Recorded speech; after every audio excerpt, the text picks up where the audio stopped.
Ella está viajando. Eso fue lo que mi yerno Tomás me dijo cuando toqué a su puerta aquella mañana de octubre. Sonrió, como siempre, pero había algo en sus ojos que no encajaba con esa sonrisa. Me llamo Amelia Barroso. Tengo 55 años, y lo que voy a contar ahora es la verdad más dolorosa que he vivido como madre. Todo comenzó una semana antes. Paloma, mi hija, dejó de responder mis mensajes. Al principio pensé que estaba ocupada. Ella trabaja en una agencia de diseño gráfico. Siempre anda corriendo de un lado para otro. Pero Paloma nunca, jamás, me dejaba sin respuesta por más de un día. Le escribí el lunes por la mañana. «Hija, ¿cómo amaneciste? Te mando un beso». 2 palomitas azules. Visto. Pero no hubo respuesta. El martes intenté de nuevo. «Paloma, mi amor, ¿todo bien? Me preocupo cuando no sé de ti». Visto. Silencio. El miércoles llamé. 3 veces. Buzón de voz. El jueves volví a escribir. «Hija, por favor contéstame aunque sea un emoji. Necesito saber que estás bien». Visto. Nada. Esa noche no pude dormir. Me quedé mirando la pantalla de mi celular en la oscuridad de mi cuarto. Las letras brillaban. Visto. Pero ninguna palabra de vuelta. El viernes en la mañana tomé una decisión. Iba a ir a su casa, sin avisar, porque una madre sabe, una madre siente, y yo sentía que algo no estaba bien.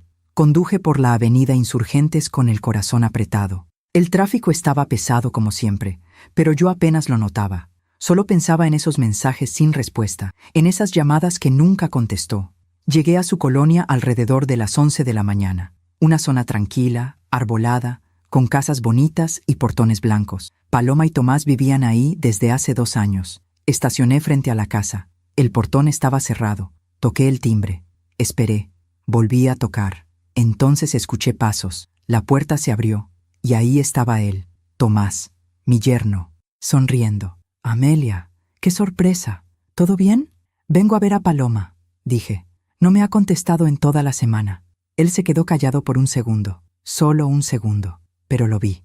Algo pasó por su mirada. «Ah, es que ella está viajando», dijo al fin, con esa misma sonrisa. «Se fue con unas amigas a Oaxaca. Ya sabes cómo es. De repente se le ocurre y se va. Me dijo que te avisaría». Me quedé mirándolo. «¿A Oaxaca?» Sí, fue de último momento. Ya sabes, quería desconectarse un poco del trabajo. Asentí despacio, pero algo en mi pecho no encajaba. Paloma nunca viajaba sin decirme. Nunca, y menos sin responder mis mensajes. «¿Y cuándo regresa?», pregunté. Creo que el lunes, o martes, no estoy seguro». Tomás seguía sonriendo, pero sus manos estaban tensas en el marco de la puerta. «Bueno», dije, «entonces le marco más tarde». Sí, claro. Le digo que te llamó». Me dio un beso en la mejilla. Olía a café y a algo más, algo que no pude identificar. Volví a mi coche. Metí la llave en el contacto, pero no arranqué. Me quedé ahí, sentada, mirando esa casa. Algo no estaba bien. A veces confiamos demasiado en quien no debemos, ¿verdad? ¿Tú también te has decepcionado de alguien que amabas? Cuéntame tu historia en los comentarios. Quiero leerte. Arranqué el motor. Hice el giro para salir de la calle. Y entonces lo escuché. Un sonido, apenas audible. Un gemido, apagado, ahogado. Venía de la garaje. Frené en seco. Mi corazón empezó a latir tan fuerte que sentí que iba a estallar. Ese sonido, ese gemido, no era normal. Apagué el motor. Me quedé ahí, con las manos en el volante, tratando de entender qué era lo que acababa de escuchar. ¿Había sido real? ¿O mi mente me estaba jugando una mala pasada? Cerré los ojos, respiré hondo y volví a escucharlo. Más claro esta vez, un gemido, débil, desesperado. Venía de adentro de la garaje. Algo en mi estómago se contrajo. Una sensación que solo las madres conocemos. Ese instinto que te grita que algo anda mal, que tu hija te necesita, que no puedes ignorar lo que está pasando, aunque todo el mundo te diga que estás exagerando. Abrí la puerta del coche muy despacio. Silencio. La calle estaba vacía. Solo se oía el canto de un pájaro en el árbol de enfrente y el ruido lejano del tráfico en la avenida. Caminé de regreso hacia la casa, pero esta vez no toqué el timbre. Esta vez rodeé la propiedad por el costado. Había una reja baja que dividía el jardín de la entrada lateral. La salté sin pensarlo 2 veces. No sé de dónde saqué la fuerza. El miedo te hace capaz de todo. La garaje tenía una ventana pequeña, alta, con vidrio esmerilado. Me acerqué. Puse la oreja contra la pared. Nada, solo mi respiración acelerada. Tal vez me había equivocado, tal vez era mi imaginación. Tal vez Paloma de verdad estaba en Oaxaca y yo estaba ahí, comportándome como una loca paranoica. Pero entonces lo volví a escuchar, un golpe suave, como si algo hubiera caído, y después otro gemido, más fuerte esta vez. Mi sangre se congeló. Eso no era mi imaginación. Ahí adentro había alguien, y ese alguien necesitaba ayuda. Necesito que entiendas algo antes de seguir con esta historia. Paloma siempre fue una niña alegre, desde pequeña. Cuando tenía 5 años, corría por toda la casa cantando canciones inventadas. Le encantaba dibujar. Se pasaba horas y horas con sus crayones, creando mundos de colores en hojas de papel bond. Recuerdo su risa. Era contagiosa. Cuando Paloma se reía, toda la casa se llenaba de luz. Creció siendo una mujer independiente, fuerte, inteligente. Estudió diseño gráfico en la UNAM. Se graduó con honores. Consiguió trabajo en una de las mejores agencias de la ciudad. Yo estaba tan orgullosa de ella. Y cuando conoció a Tomás, hace 4 años, pensé que había encontrado a la persona correcta. Él era atento, educado. Siempre llegaba a las reuniones familiares con flores para mí y con una botella de vino para compartir. Le gustaba cocinar. Los domingos venían a comer a mi casa y él ayudaba en la cocina, pelando papas, cortando cebolla, preguntándome por las recetas de mi madre. «Doña Amelia, tiene que enseñarme a hacer ese mole como usted», me decía con esa sonrisa suya. Y yo le creía todo, porque así somos las madres. Queremos creer que nuestras hijas están seguras, que eligieron bien, que el hombre que tienen a su lado las va a cuidar, proteger, amar como se merecen. Nunca vi señales de alarma. Nunca. Tomás nunca levantó la voz. Nunca fue grosero. Nunca vi un moretón en el cuerpo de mi hija. Nunca escuché una queja de ella. Todo parecía perfecto, demasiado perfecto quizá, pero yo no lo vi. No quise verlo, porque cuando amas a alguien, a veces cierras los ojos a lo que no quieres ver. Me quedé parada frente a ese garaje por lo que pareció una eternidad, pero probablemente fueron solo 30 segundos. 30 segundos en los que mi vida entera pasó frente a mis ojos. Todas las comidas familiares, todas las risas, todas las veces que Tomás me abrazó y me llamó Mamá Amelia, todas las veces que Paloma me dijo, «Mamá, Tomás es el amor de mi vida». Todo eso se rompió en ese momento, porque una madre sabe. Y yo sabía que detrás de esa puerta mi hija no estaba en Oaxaca. Mi hija estaba en peligro. Saqué mi celular. Mis manos temblaban tanto que casi lo dejo caer. Abrí la aplicación de mensajes. Las conversaciones con Paloma seguían ahí. Todas mis preguntas sin respuesta. Todas esas letras que decían «visto», pero que nunca fueron contestadas. «Hija, ¿cómo amaneciste?» «Visto». «Paloma, mi amor, ¿todo bien?» «Visto». «Necesito saber que estás bien». «Visto». Apagué la pantalla. Guardé el teléfono en mi bolsa. Y entonces hice algo que nunca imaginé que haría. Busqué la puerta de la garaje. Estaba cerrada con un candado, pero a un lado había una puerta lateral más pequeña, de madera, vieja, con pintura descascarada. La puerta del servicio que daba al jardín trasero. Giré la manija. Estaba abierta. Entré. El olor me golpeó primero. Humedad, aceite de motor, algo más, algo rancio que no pude identificar.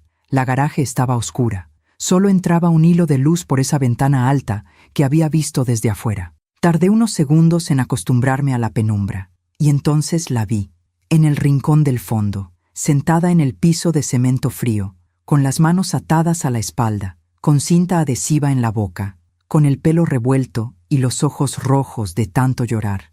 Mi hija, mi Paloma, me miraba con una expresión que nunca voy a poder borrar de mi memoria. Una mezcla de terror, alivio, vergüenza y súplica. Mis piernas fallaron. Caí de rodillas. El aire se me escapó de los pulmones como si alguien me hubiera dado un golpe en el pecho. «Paloma», susurré. Ella intentó hablar, pero el sonido salió ahogado por la cinta. Sacudió la cabeza desesperadamente. Sus ojos me rogaban algo que yo no entendía en ese momento.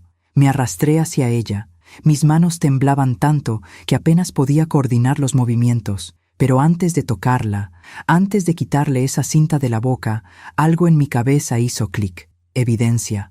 Necesitaba evidencia. Saqué mi celular de nuevo, esta vez con un propósito claro. Abrí la cámara y grabé. Grabé todo: la garaje oscura, las cuerdas en sus muñecas, la cinta en su boca, su ropa arrugada, sus pies descalzos en el suelo de cemento, el terror en sus ojos. «Paloma, mi amor, ya llegué», le dije mientras grababa, la voz quebrándose. «Ya estás a salvo, mamá está aquí». Ella empezó a llorar, lágrimas silenciosas que le corrían por las mejillas. Guardé el video.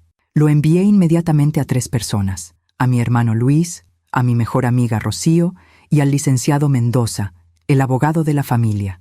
Escribí solo 4 palabras: encontré a Paloma, llamen a la policía. Presioné enviar.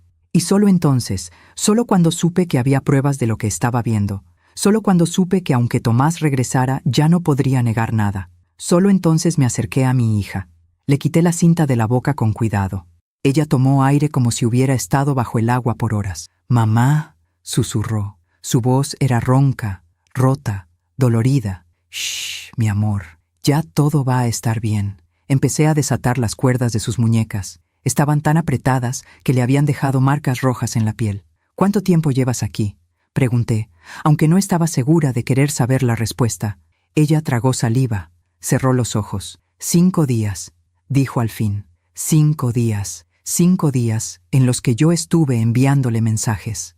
5 días en los que Tomás vio esos mensajes desde el teléfono de ella y no respondió. 5 días en los que mi hija estuvo atada, amordazada, sola, en la oscuridad de esta garaje, mientras yo seguía con mi vida normal, mientras yo pensaba que tal vez estaba ocupada en el trabajo, mientras yo me decía a mí misma que no debía ser tan insistente, que ya era una adulta, que tenía su propia vida.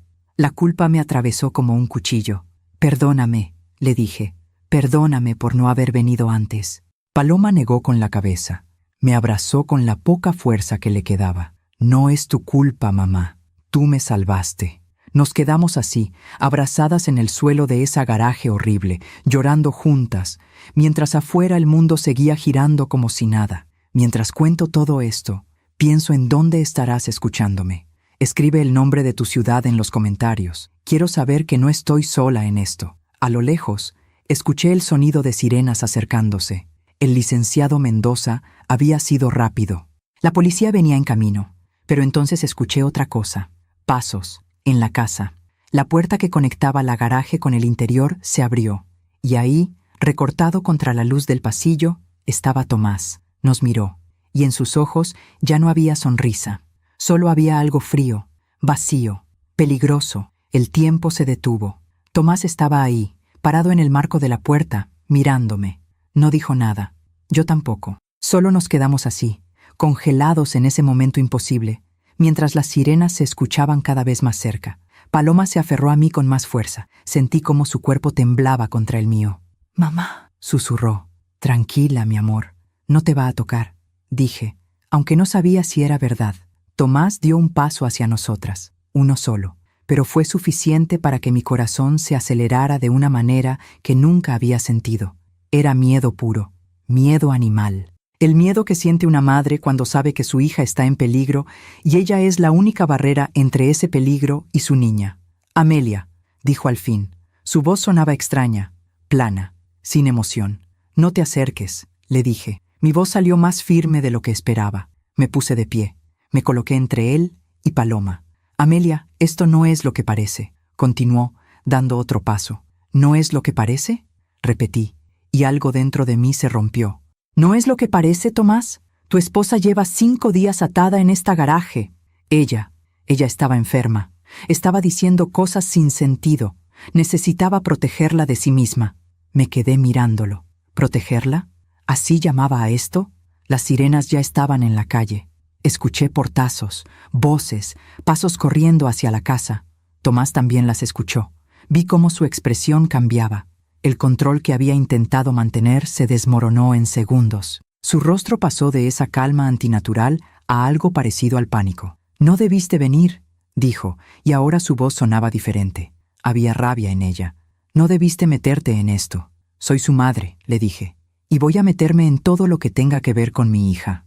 La puerta principal de la casa se abrió con un golpe seco. «¡Policía! ¡Identifíquense!». «Aquí», grité. «Estamos en la garaje». Tomás me miró una última vez, y en esa mirada vi algo que me heló la sangre. No era arrepentimiento, no era culpa, era resentimiento, como si yo fuera la culpable de arruinar algo que él consideraba perfecto. 2 policías entraron a la garaje con las armas desenfundadas. Detrás de ellos venía una mujer paramédico con un maletín. «Manos arriba», le ordenó uno de los policías a Tomás. Él obedeció, despacio, sin decir nada. Lo esposaron ahí mismo, mientras yo seguía abrazando a Paloma. La paramédico se acercó a nosotras. «Señora, necesito revisar a su hija», dijo con voz amable. Asentí. Me hice a un lado. Paloma seguía temblando. La paramédico le habló con suavidad mientras le revisaba las muñecas, el cuello, la presión arterial. «Está deshidratada», dijo. «Necesitamos llevarla al hospital». «Yo voy con ella», dije inmediatamente. «Por supuesto». Mientras preparaban a Paloma para trasladarla, un detective se acercó a mí. Era un hombre mayor, con el pelo canoso y expresión seria. «Señora Barroso, soy el detective Ramírez. Necesito que me cuente exactamente qué pasó». Le conté todo. Desde los mensajes sin respuesta hasta el gemido que escuché. Le mostré el video que había grabado. Le enseñé las conversaciones en mi celular. Todas esas palabras sin respuesta. Él tomaba notas en una libreta pequeña. «Hizo lo correcto al grabar», dijo. «Esa evidencia es crucial. ¿Qué va a pasar con él?», pregunté mirando hacia donde se llevaban a Tomás esposado. «Va a ser procesado. Con la evidencia que tenemos, no va a salir pronto». Pero algo en su tono me hizo dudar. «¿Pero?», el detective suspiró. «Pero estos casos son complicados, señora. Él va a contratar un buen abogado. Van a intentar argumentar crisis psicológica, trastorno mental temporal, quién sabe qué otras cosas. El sistema no siempre funciona como debería». Sentí cómo la rabia crecía en mi pecho. «¿Me está diciendo que después de lo que le hizo a mi hija, puede quedar libre?». «No dije eso. Solo digo que el proceso va a ser largo y difícil.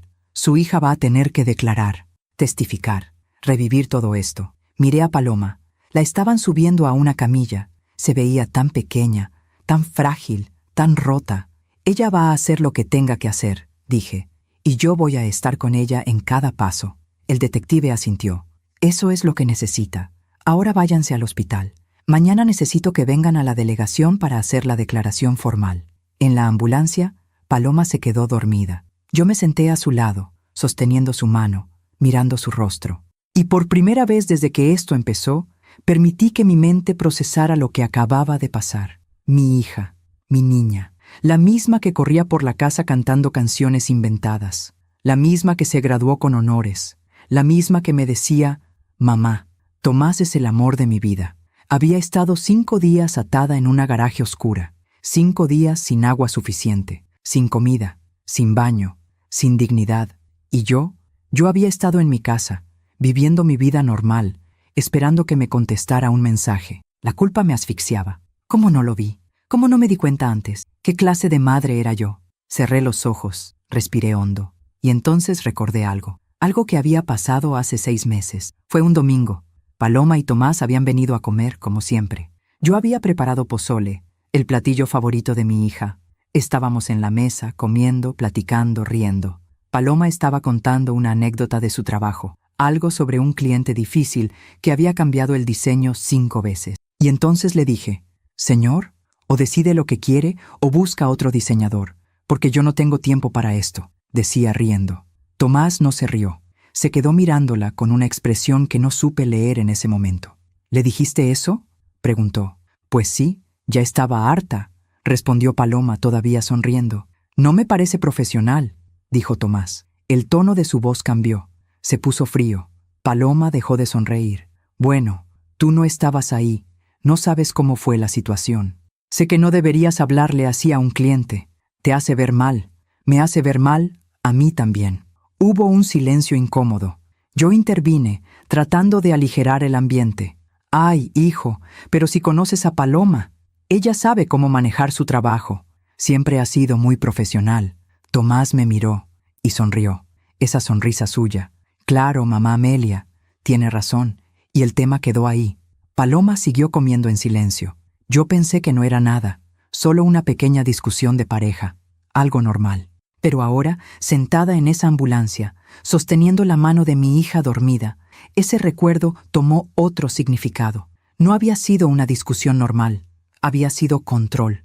Había sido él diciéndole que su opinión no importaba, que sus decisiones lo afectaban a él, que ella no tenía derecho a defenderse, y yo no lo vi, no quise verlo, porque Tomás era educado, porque traía flores, porque ayudaba en la cocina, porque yo quería creer que mi hija había elegido bien. La ambulancia se detuvo frente al hospital. Abrieron las puertas traseras, bajaron la camilla con Paloma todavía dormida.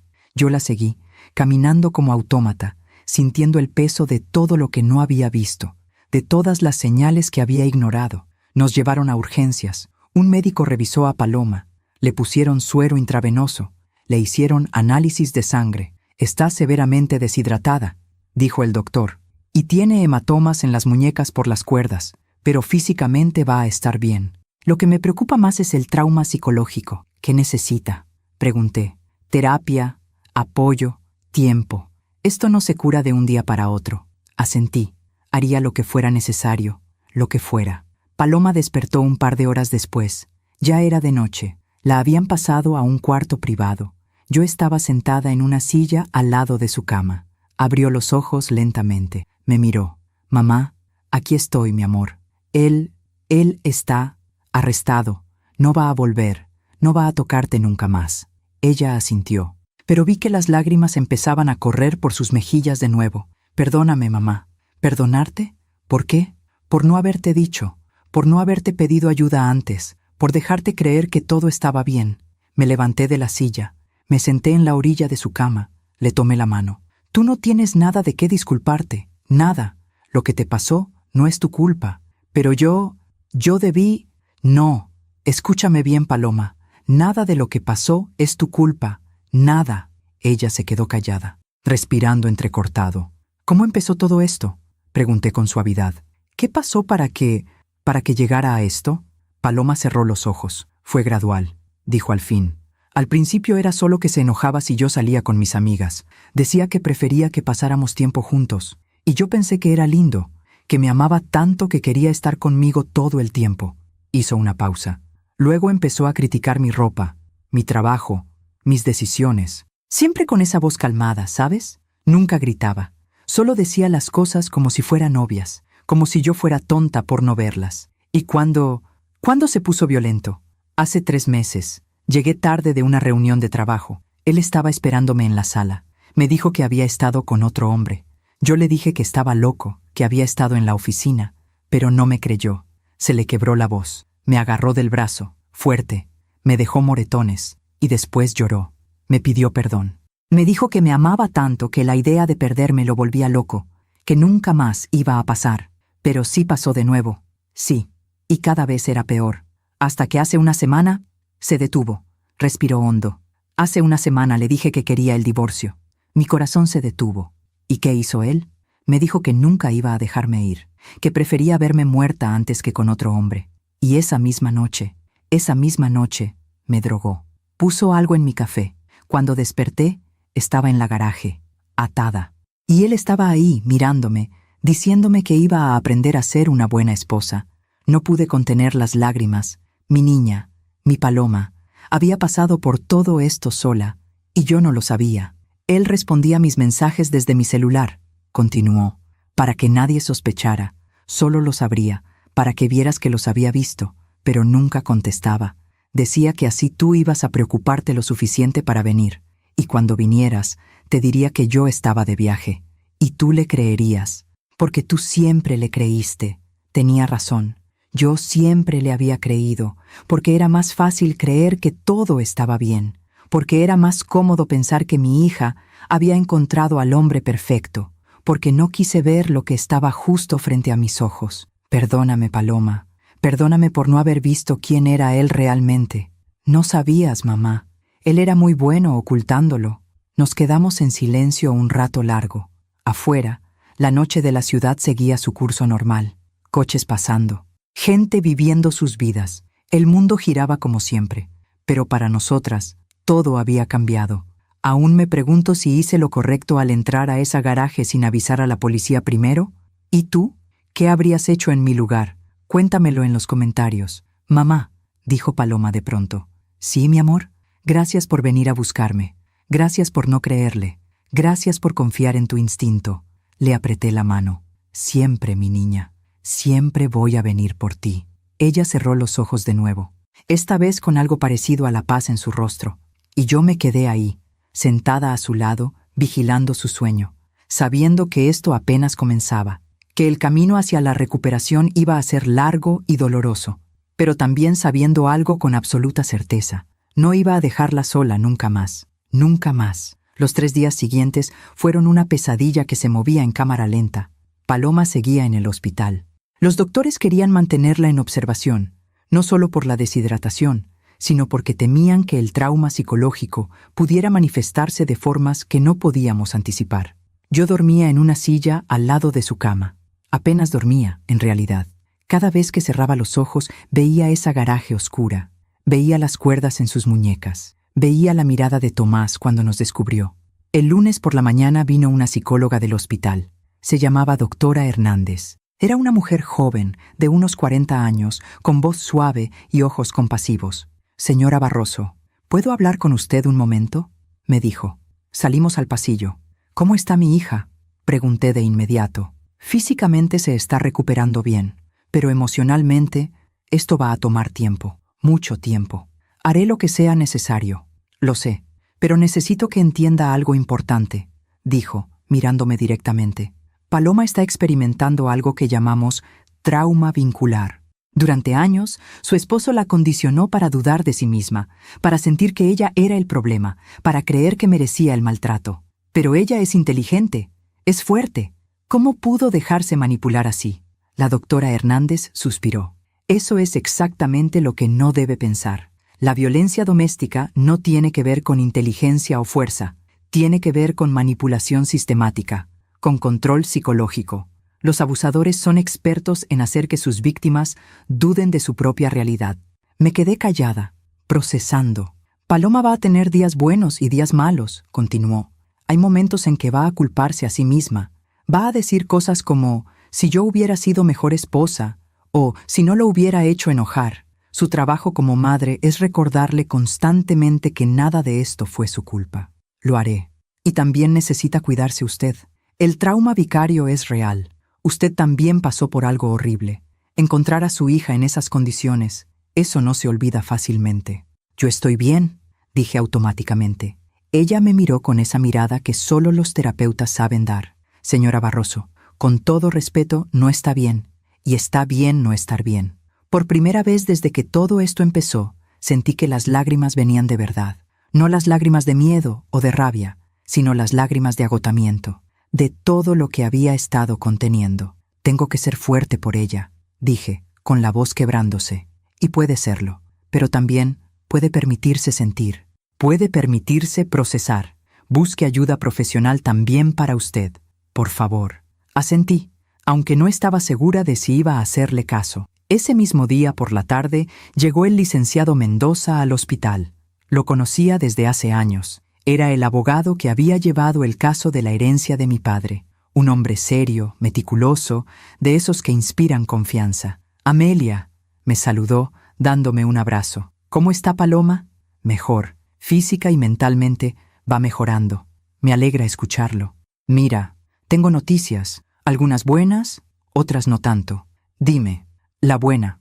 Tomás está detenido sin derecho a fianza. La Fiscalía está tratando el caso como secuestro y violencia doméstica agravada. Con el video que grabaste y el testimonio de Paloma, el caso es sólido. ¿Y la mala? Su familia contrató a Edmundo Salazar. El nombre me cayó como un balde de agua fría. Edmundo Salazar era uno de los abogados defensores más conocidos de la ciudad. De esos que cobran fortunas y que tienen fama de sacar libres a los peores criminales con tecnicismos legales. ¿Y qué significa eso? Significa que van a pelear con todo. Ya están armando una defensa basada en trastorno mental temporal. Van a argumentar que Tomás tuvo una crisis psicológica, que no estaba en sus cabales, que necesita tratamiento psiquiátrico, no prisión. Sentí como la rabia crecía en mi pecho. ¿Me estás diciendo que van a intentar decir que estaba loco? Exactamente. Y si el juez les cree, En lugar de ir a prisión, podría terminar en un hospital psiquiátrico, y de ahí, eventualmente, podría salir. No, no puede ser. No después de lo que le hizo. Por eso necesitamos que Paloma declare. Su testimonio es crucial. Necesitamos demostrar que esto no fue un episodio aislado, sino un patrón de abuso sistemático. Pero acabas de decir que está recuperándose. ¿Cómo voy a pedirle que reviva todo eso? El licenciado Mendoza me puso una mano en el hombro. Lo sé, no es justo, pero es la realidad del sistema. Si queremos que él pague por lo que hizo, necesitamos que ella hable. Miré hacia el cuarto de hospital donde estaba Paloma. ¿Cómo iba a pedirle eso? ¿Cómo iba a hacer que pasara por ese dolor otra vez? Pero entonces recordé algo que la doctora Hernández había dicho. Su trabajo como madre es recordarle constantemente que nada de esto fue su culpa. Y para hacer eso, para que ella entendiera que no tenía la culpa, necesitábamos que la justicia funcionara. Necesitábamos que él pagara. Hablaré con ella, dije finalmente. Esa noche, cuando los doctores se fueron y el hospital quedó en silencio, me senté al lado de la cama de Paloma. Ella estaba despierta, mirando el techo. ¿No puedes dormir?, le pregunté. Cada vez que cierro los ojos, lo veo, dijo en voz baja. Veo su cara cuando entraba a la garaje. Veo la oscuridad. Escucho el sonido de sus pasos. Va a pasar, mi amor. Con tiempo y terapia va a pasar. ¿Tú crees? Lo sé. Se quedó callada un momento. Mamá, ¿puedo preguntarte algo? Lo que sea. ¿Por qué no lo vi? ¿Por qué no me di cuenta antes de que era así? Y ahí estaba. La pregunta que yo misma me había hecho 100 veces. Porque él no quería que lo vieras, dije.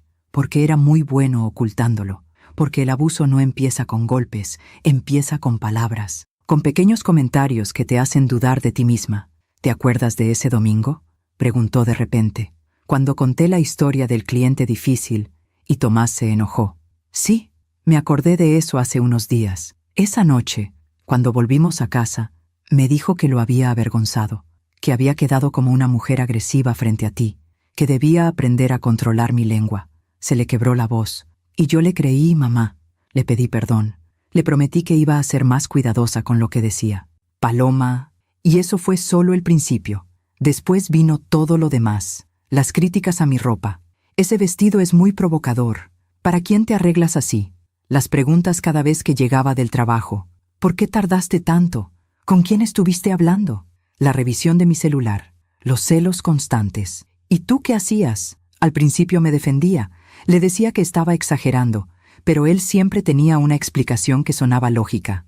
Es que te amo tanto que no soporto la idea de perderte. Es que soy celoso porque eres tan hermosa que todos te miran. Y yo pensaba que eran demostraciones de amor. Cerró los ojos, hasta que dejaron de ser solo palabras, hasta que me empujó por primera vez. Fue un empujón pequeño, ni siquiera me caí. Pero después vino otro, y cada vez me pedía perdón. Lloraba. Me juraba que nunca más iba a pasar, y yo le creía. ¿Por qué no me dijiste? Porque me daba vergüenza, mamá. Porque tú siempre me habías enseñado a ser fuerte, independiente. Tú criaste a una mujer que no se dejaba de nadie, y ahí estaba yo, permitiendo que mi esposo me tratara así. ¿Cómo iba a decirte? ¿Cómo iba a admitir que había fallado? Las lágrimas corrían por mis mejillas. Tú no fallaste. Él te manipuló. Pero yo debí verlo. Debí ser más fuerte. No, escúchame bien. Le tomé el rostro entre mis manos. Tú no fallaste. Tú no eres débil. Tú eres una sobreviviente. Saliste viva de esto. Y eso requiere más fuerza de la que la mayoría de la gente tiene. Ella se abrazó a mí y lloró. Lloró como no había llorado en días. Y yo la sostuve, como cuando era niña y se caía de la bicicleta, o cuando la rechazaban en la escuela, o cuando se le rompía el corazón por primera vez. Solo que esto era diferente. Esto era peor que cualquier rodilla raspada o corazón roto adolescente. Esto era un trauma que iba a tardar años en sanar, si es que alguna vez sanaba completamente. Cuando se calmó un poco, le dije, Paloma, necesito hablar contigo sobre algo importante. ¿Qué pasa? El licenciado Mendoza vino hoy. La familia de Tomás contrató a un abogado muy bueno. Van a argumentar que tuvo una crisis mental, que no estaba en sus cabales. Vi cómo su rostro palidecía. ¿Y eso qué significa? Que necesitamos tu testimonio. Necesitamos que declares, que cuentes todo lo que pasó, desde el principio hasta ahora. para demostrar que esto no fue un episodio aislado, sino un patrón. No puedo, dijo inmediatamente. No puedo pararme frente a él y hablar de esto. Lo sé, mi amor, sé que es difícil, pero es la única manera de asegurarnos de que pague por lo que hizo. ¿Y si no le creen? ¿Y si piensan que estoy exagerando? ¿Y si le van a creer? Porque yo voy a estar ahí. El licenciado Mendoza va a estar ahí. Y tenemos evidencia. Tenemos el video que grabé. Tenemos los reportes médicos. Tenemos todo lo que necesitamos. Ella se quedó callada un largo rato. Tengo miedo, mamá. Lo sé. Yo también tengo miedo. Pero vamos a hacer esto juntas. Asintió despacio. Está bien. Voy a declarar. Voy a contar todo. La abracé de nuevo. Mi niña valiente. Mi Paloma. Al día siguiente nos dieron de alta del hospital. Paloma no quería volver a la casa que había compartido con Tomás. Por supuesto que no. Solo la idea le provocaba ataques de pánico. «Vienes a vivir conmigo», le dije. «Tu cuarto sigue igual. Todo está como lo dejaste. ¿Estás segura? No voy a dejarte sola, Paloma. Nunca más». Llegamos a mi casa al atardecer. Era una casa pequeña, en una colonia tranquila de Coyoacán. La misma casa donde ella había crecido. La misma casa donde había aprendido a caminar, a leer, a soñar. La acompañé a su cuarto.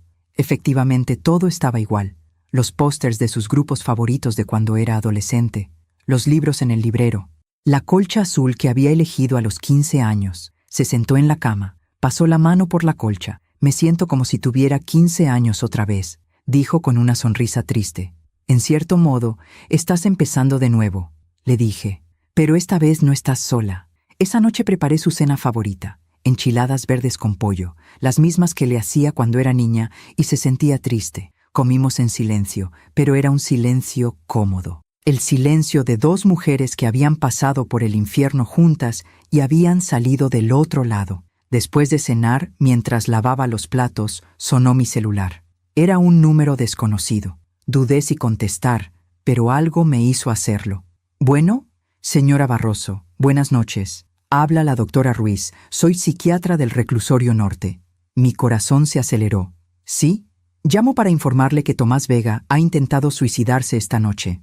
Está estable, pero necesitábamos notificarle como familiar más cercana de la víctima». «Víctima». Llamaban a Paloma la víctima. ¿Y por qué me llama a mí? Su hija aparece como contacto de emergencia, pero entendemos que ella no está en condiciones de recibir esta información. Por eso la contactamos a usted. Entiendo. ¿Qué necesitan?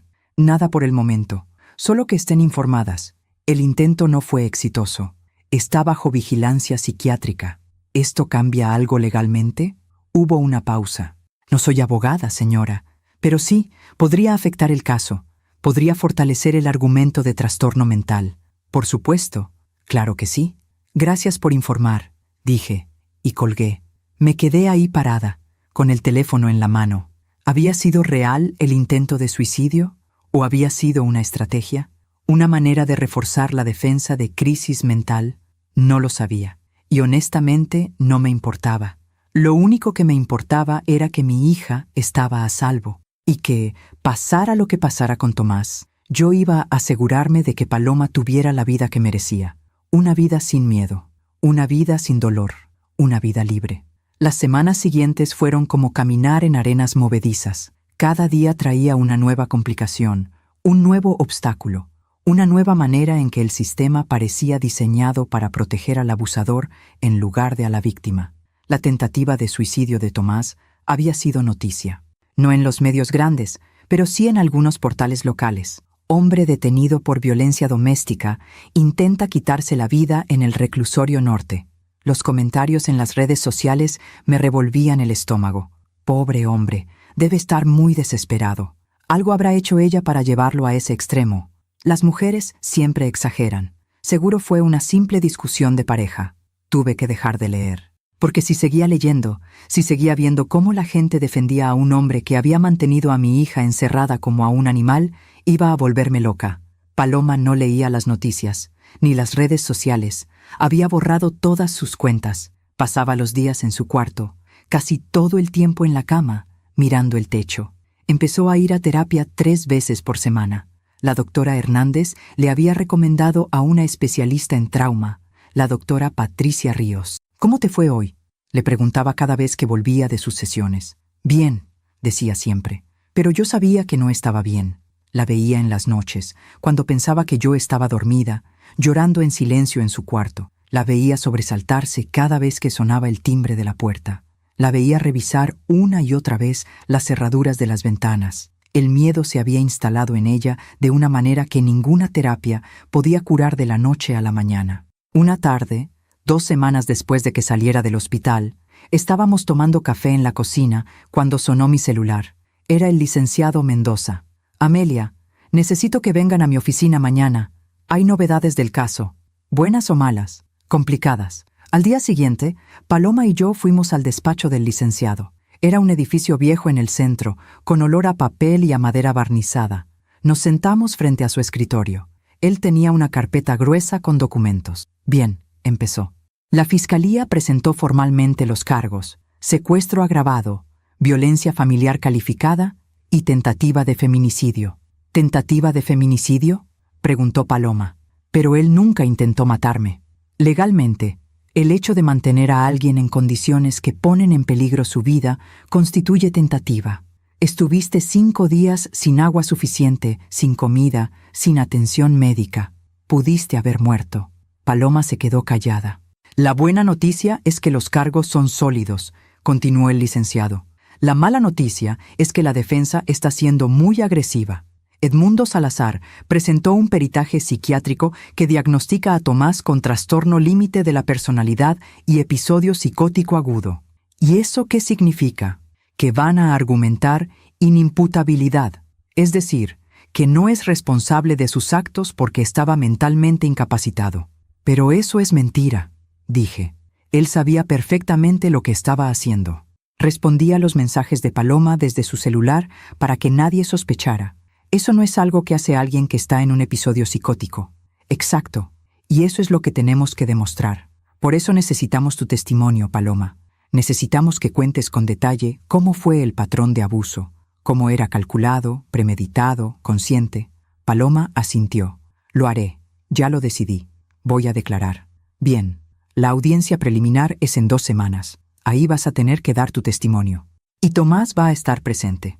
Vi cómo el color se iba del rostro de Paloma. ¿Presente? ¿En la misma sala? Sí. Él tiene derecho a estar presente en su propio juicio. No puedo, susurró. No puedo verlo. Sí puedes, le dije tomándole la mano. Y yo voy a estar ahí contigo. El licenciado Mendoza se inclinó hacia adelante. Paloma, sé que es difícil, pero necesito que entiendas algo. Este hombre te mantuvo prisionera durante 5 días, y ahora está jugando la carta de víctima. Si no lo detenemos aquí, si no demostramos que era plenamente consciente de sus actos, podría quedar libre, y podría hacerle esto a alguien más. Esas palabras resonaron en el silencio de la oficina. Paloma cerró los ojos, respiró hondo. Está bien, dijo finalmente. Voy a hacerlo. Esa noche, mientras preparaba la cena, Paloma se me acercó en la cocina. Mamá, ¿puedo preguntarte algo? Claro, mi amor. ¿Por qué crees que me enamoré de él? Quiero decir, tú lo conociste, pasaste tiempo con él. ¿Nunca viste nada raro? Me detuve. Dejé el cuchillo con el que estaba cortando cebolla. Era una pregunta que yo también me había hecho 1000 veces. Honestamente no, dije. Él era encantador, siempre amable, siempre atento, siempre decía las cosas correctas. ¿Y ahora, cuando recuerdas esos momentos, ves algo diferente? Me senté en una de las sillas de la cocina. Paloma se sentó frente a mí. Ahora que lo pienso, sí, había pequeñas cosas que en su momento me parecieron insignificantes, pero que ahora cobran sentido. ¿Cómo qué? ¿Te acuerdas de tu cumpleaños hace 2 años? Organizaste una cena con tus amigas. Tomás no quería ir. Dijo que no se sentía bien, que tenía dolor de cabeza. Pero yo noté cómo te miraba cuando te arreglabas. Había algo en sus ojos, como resentimiento. Paloma asintió. Ese día me hizo una escena terrible antes de salir. Me dijo que me estaba vistiendo como una cualquiera, que mis amigas eran mala influencia, que prefería que nos quedáramos en casa juntos, pero no quería que tú lo supieras. Entonces inventó lo del dolor de cabeza. ¿Y tú fuiste de todas formas? Sí, pero lloré todo el camino hacia el restaurante. Y en la cena apenas pude disfrutar porque él me estaba mandando mensajes cada 10 minutos preguntando dónde estaba, ¿Con quién? ¿Qué estaba haciendo? ¿Tus amigas no notaron nada? Yo era muy buena ocultándolo. Sonreía. Me reía de los chistes. Tomaba fotos para Instagram, mostrando lo bien que la estaba pasando. Pero por dentro estaba ansiosa, preocupada, contando los minutos para poder volver a casa y que él dejara de enojarse. Se le quebró la voz. Y cuando llegué, me estaba esperando en la puerta. Olió mi aliento para ver si había tomado alcohol. Revisó mi bolsa. Leyó todos los mensajes de mi celular. Y después me dijo que las mujeres casadas no salen solas de fiesta, que debía tener más respeto por nuestro matrimonio. Dios mío, Paloma. Y lo peor es que yo le creí, mamá. Pensé que tenía razón. Pensé que estaba siendo desconsiderada con él. Así que dejé de salir con mis amigas, dejé de ir a esas cenas, dejé de responder sus llamadas. Y ellas pensaron que me había vuelto una de esas mujeres que se olvidan de sus amigas cuando se casan. Las lágrimas corrían por su rostro. Perdí a todas mis amigas, una por una, y ni siquiera me di cuenta hasta que fue demasiado tarde. Hasta que ya no tenía a nadie más que a él. Ese era el plan, dije, aislarte, para que no tuvieras a nadie que pudiera cuestionar su comportamiento, para que no tuvieras a nadie a quien pedir ayuda. Lo logró, susurró. Me tenía completamente sola. Pero ya no estás sola, me tienes a mí, y vamos a recuperar tu vida, vamos a recuperar todo lo que él te quitó. Nos quedamos en silencio un rato. El agua de la olla empezaba a hervir. Me levanté para bajar el fuego. ¿Sabes qué es lo que más me duele?, dijo Paloma de pronto. ¿Qué? Que yo era feliz antes de conocerlo. Tenía mi trabajo, mis amigas, mis pasatiempos. Me gustaba salir a correr los domingos. Me gustaba ir a museos. Me gustaba leer en los cafés. ¿Y vas a volver a hacer todo eso? No lo sé. Siento como si él se hubiera robado esa parte de mí. Como si la Paloma que era antes ya no existiera. Me acerqué a ella. Le levanté el rostro para que me mirara. Esa Paloma sigue ahí. Está herida. Sí. Está asustada. Pero sigue ahí. Y con tiempo, con amor, con terapia, va a volver a salir. ¿De verdad lo crees? Lo sé. Volvimos a abrazarnos. Y en ese abrazo sentí algo que no había sentido en semanas. Esperanza. Pequeña, frágil, pero ahí estaba. Los días antes de la audiencia fueron los más difíciles. Paloma apenas dormía. Tenía pesadillas constantes. Despertaba gritando en la madrugada. Yo corría a su cuarto. La abrazaba. Le decía que estaba a salvo. Pero el miedo no se iba. La doctora Ríos le recetó medicamentos para la ansiedad. Le ayudaban un poco, pero no lo suficiente. Una noche, 3 días antes de la audiencia, la encontré en la cocina a las 2 de la mañana. Estaba sentada en el piso, abrazando sus rodillas, llorando. «Paloma, ¿qué pasó?» «No puedo hacerlo, mamá. No puedo pararme frente a él y hablar de lo que me hizo». Me senté en el piso a su lado. «Sí puedes. No entiendes. Cuando pienso en verlo, cuando pienso en que va a estar ahí, mirándome, siento que no puedo respirar. Siento que me voy a desmayar. Lo sé, pero piensa en esto. Él quiere que tengas miedo. Quiere que te sientas pequeña. Quiere que te quedes callada. Porque mientras tú estés callada, él puede seguir jugando el papel de víctima. ¿Y si me quiebro? ¿Y si no puedo terminar de hablar? Entonces haremos una pausa. Respiras, bebes agua y continúas, porque tu voz es más poderosa que su silencio. Ella me miró. ¿Cómo estás tan segura? Porque te conozco. Porque sé que eres más fuerte de lo que crees. Y porque no estás sola. Yo voy a estar en esa sala. El licenciado Mendoza va a estar ahí. La doctora Ríos va a estar ahí. Todos vamos a estar ahí para ti. Paloma asintió despacio. Está bien, voy a intentarlo. No vas a intentarlo, vas a hacerlo. La ayudé a levantarse del piso. La llevé de vuelta a su cuarto.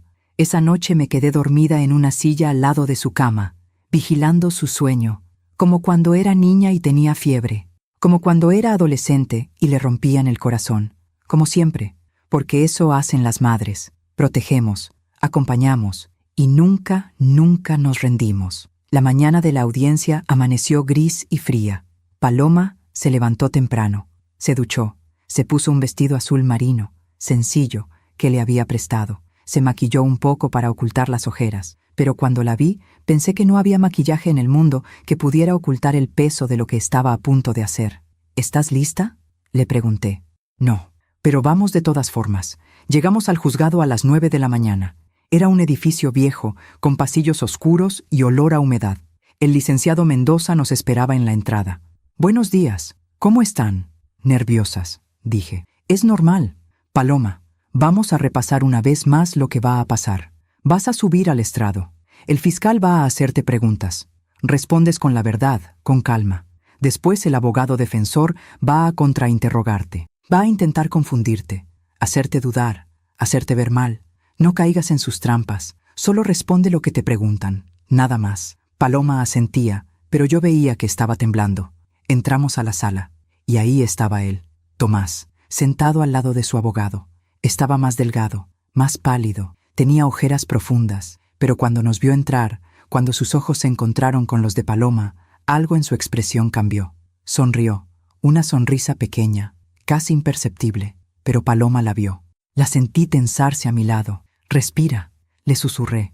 «No le des el poder de asustarte». Ella asintió. Nos sentamos en las bancas designadas para la parte acusadora. El juez entró. Todos nos pusimos de pie. «Pueden sentarse».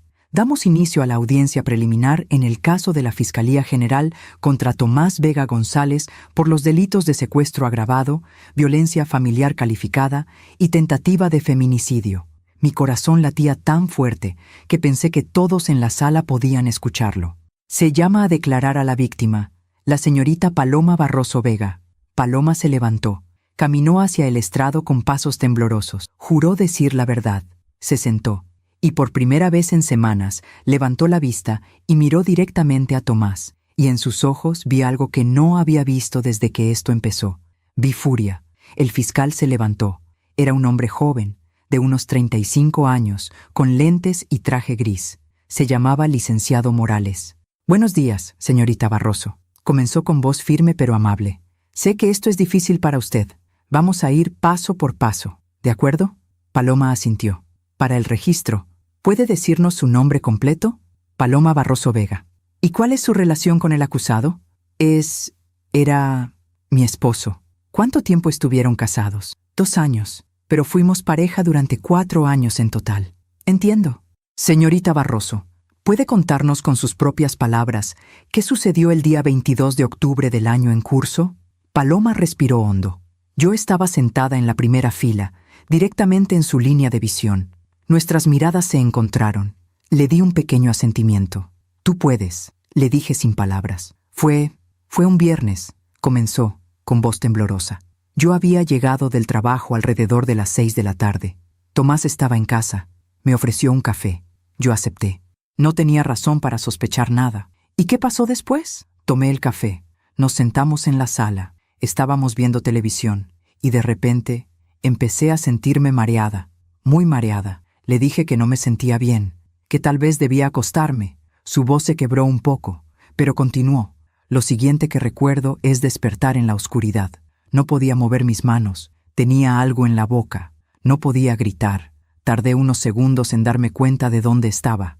Estaba en la garaje, sentada en el piso de cemento, con las manos atadas a la espalda y cinta adhesiva en la boca. Un murmullo recorrió la sala. El juez golpeó su mazo. Orden en la sala. El fiscal continuó. «¿Qué hizo usted cuando se dio cuenta de su situación?» Intenté gritar, pero la cinta no me dejaba. Intenté mover las manos, pero las cuerdas estaban muy apretadas. Entré en pánico. Pensé que me iba a morir ahí. Las lágrimas empezaron a correr por su rostro, pero su voz se mantuvo firme. «¿Cuánto tiempo estuvo en esa situación?» 5 días. 5 días, repitió el fiscal, dejando que el número resonara en la sala. «¿Y durante esos 5 días tuvo contacto con el acusado?» «Sí, él venía 2 veces al día, por la mañana y por la noche. Me traía un vaso de agua y un pedazo de pan. Me quitaba la cinta de la boca solo para que pudiera comer y beber. Y después me hablaba». «¿Qué le decía?» Paloma cerró los ojos. Me decía que esto era por mi bien, que yo necesitaba aprender, que las esposas no abandonan a sus maridos, que yo había sido egoísta al pedirle el divorcio, que él me amaba demasiado para dejarme ir. «Espere», interrumpió el fiscal. «¿Usted le había pedido el divorcio?» «Sí. 1 semana antes, el viernes 15 de octubre, le dije que quería el divorcio, que nuestra relación no estaba funcionando, que necesitaba espacio». ¿Y cómo reaccionó él? Se quedó muy callado, demasiado callado. Me dio miedo esa calma, y me dijo: «Nunca voy a dejarte ir, Paloma». Prefiero verte muerta. Otro murmullo en la sala. Pensé que solo estaba enojado, continuó Paloma. Pensé que eventualmente lo aceptaría, pero una semana después me drogó y me encerró. Señorita Barroso, antes de este incidente, ¿había existido violencia en su relación? Paloma miró hacia abajo. Sus manos temblaban. Sí. ¿Puede darnos ejemplos? Al principio era solo verbal. Me criticaba constantemente. Mi ropa, mi trabajo, mis amigas, mi forma de hablar. Después se volvió control. Revisaba mi celular todos los días. Quería saber dónde estaba en cada momento. Me llamaba 10, 15 veces al día si no le contestaba inmediatamente. ¿Y físicamente? La primera vez que me empujó fue hace 6 meses. Yo había llegado tarde del trabajo. Él me estaba esperando en la puerta. Me acusó de estar con otro hombre. Yo traté de explicarle que había habido una junta de último momento, pero no me creyó. Me empujó contra la pared. No fue un empujón fuerte. No me lastimó, pero me asustó. ¿Qué pasó después de ese primer empujón? Lloró. Me pidió perdón. Me dijo que me amaba tanto que la idea de perderme lo volvía loco. Me prometió que nunca más iba a pasar. Y yo le creí. ¿Pero sí volvió a pasar? Sí, con más frecuencia. Y cada vez era peor. Hasta que hace 3 meses me dio una bofetada. Y después otra. Y después empezó a agarrarme del brazo tan fuerte que me dejaba moretones. ¿Reportó estos incidentes a la policía? Paloma negó con la cabeza. No. ¿Por qué no? Porque tenía miedo. Porque me sentía avergonzada. Porque él me había convencido de que era mi culpa. Que si yo fuera mejor esposa, si no lo hiciera enojar, nada de esto pasaría. Se limpió las lágrimas. ¿Y por qué? Porque cuando no estaba enojado, era el hombre más encantador del mundo. Me traía flores, me cocinaba, me decía que me amaba, y yo quería creer que esa era su verdadera personalidad, que la violencia era solo un error, algo temporal. Pero no era temporal. No, empeoraba cada vez más, hasta que le pedí el divorcio. Y entonces me encerró. El fiscal asintió. Señorita Barroso, cuando su madre la encontró en la garaje, ¿qué fue lo primero que pensó? Pensé, gracias a Dios, pensé que iba a morir ahí, que nadie me iba a encontrar. Y entonces apareció mi mamá, y supe que estaba a salvo. Me limpié las lágrimas. Mi pecho dolía de tanto contener el llanto. Una última pregunta, señorita Barroso. ¿Cree usted que el acusado sabía lo que estaba haciendo cuando la encerró? ¡Objeción!, saltó Edmundo Salazar, el abogado defensor. Esa pregunta pide especulación. Permito la pregunta, dijo el juez. Puede responder. Paloma miró directamente a Tomás. Sí, sabía perfectamente lo que estaba haciendo. Cada decisión que tomó fue calculada. Drogar mi café para que no pudiera resistirme. Atarme en un lugar donde nadie pudiera escucharme. Responder mis mensajes desde mi celular para que mi mamá no sospechara. Todo estaba planeado. Gracias, señorita Barroso. No tengo más preguntas. El fiscal volvió a su asiento. Ahora le tocaba a la defensa. Edmundo Salazar se levantó. Era un hombre mayor, de unos 60 años, con cabello blanco perfectamente peinado y traje caro. Tenía esa expresión que tienen los abogados que cobran fortunas. Confianza absoluta. Señorita Barroso, comenzó con voz suave. Lamento mucho lo que ha pasado. Debe ser muy difícil para usted. Paloma no respondió, solo lo miró. Usted mencionó que mi cliente le pedía el divorcio, ¿es correcto? Yo le pedí el divorcio a él. Ah, disculpe, usted le pidió el divorcio. ¿Y puedo preguntar por qué? Ya lo expliqué, porque había violencia en la relación. Entiendo, pero antes de esa semana, ¿había expresado su deseo de divorciarse? No formalmente, pero... Entonces fue una decisión repentina. ¿Hubo algo específico que la motivara? Paloma dudó. Muchas cosas, acumuladas. Ya veo. Señorita Barroso, ¿es cierto que mi cliente está diagnosticado con trastorno límite de la personalidad? No lo sé. Nunca me lo dijo. ¿Y es cierto que usted amenazó con dejarlo en varias ocasiones durante su relación? Objeción, dijo el fiscal. Relevancia. Voy a establecer la relevancia, su señoría, dijo Salazar. Permito la pregunta, dijo el juez. Paloma respiró hondo. No lo amenacé. Le dije que si la violencia continuaba, me iría. Eso no es una amenaza, es un límite. ¿Y cómo reaccionaba él cuando usted establecía esos límites? ¿Con más violencia? ¿O con pánico? ¿Con miedo a ser abandonado? ¿Con comportamiento errático propio de alguien que está sufriendo un episodio de inestabilidad mental? Objeción, dijo el fiscal. El abogado está testificando. Sostenida, dijo el juez. Reformule la pregunta, licenciado. Salazar sonrió. Señorita Barroso, ¿notó algún cambio en el comportamiento de mi cliente durante las semanas previas al incidente? Estaba más callado de lo normal, más ausente. ¿Más ausente? ¿Como si estuviera desconectado de la realidad?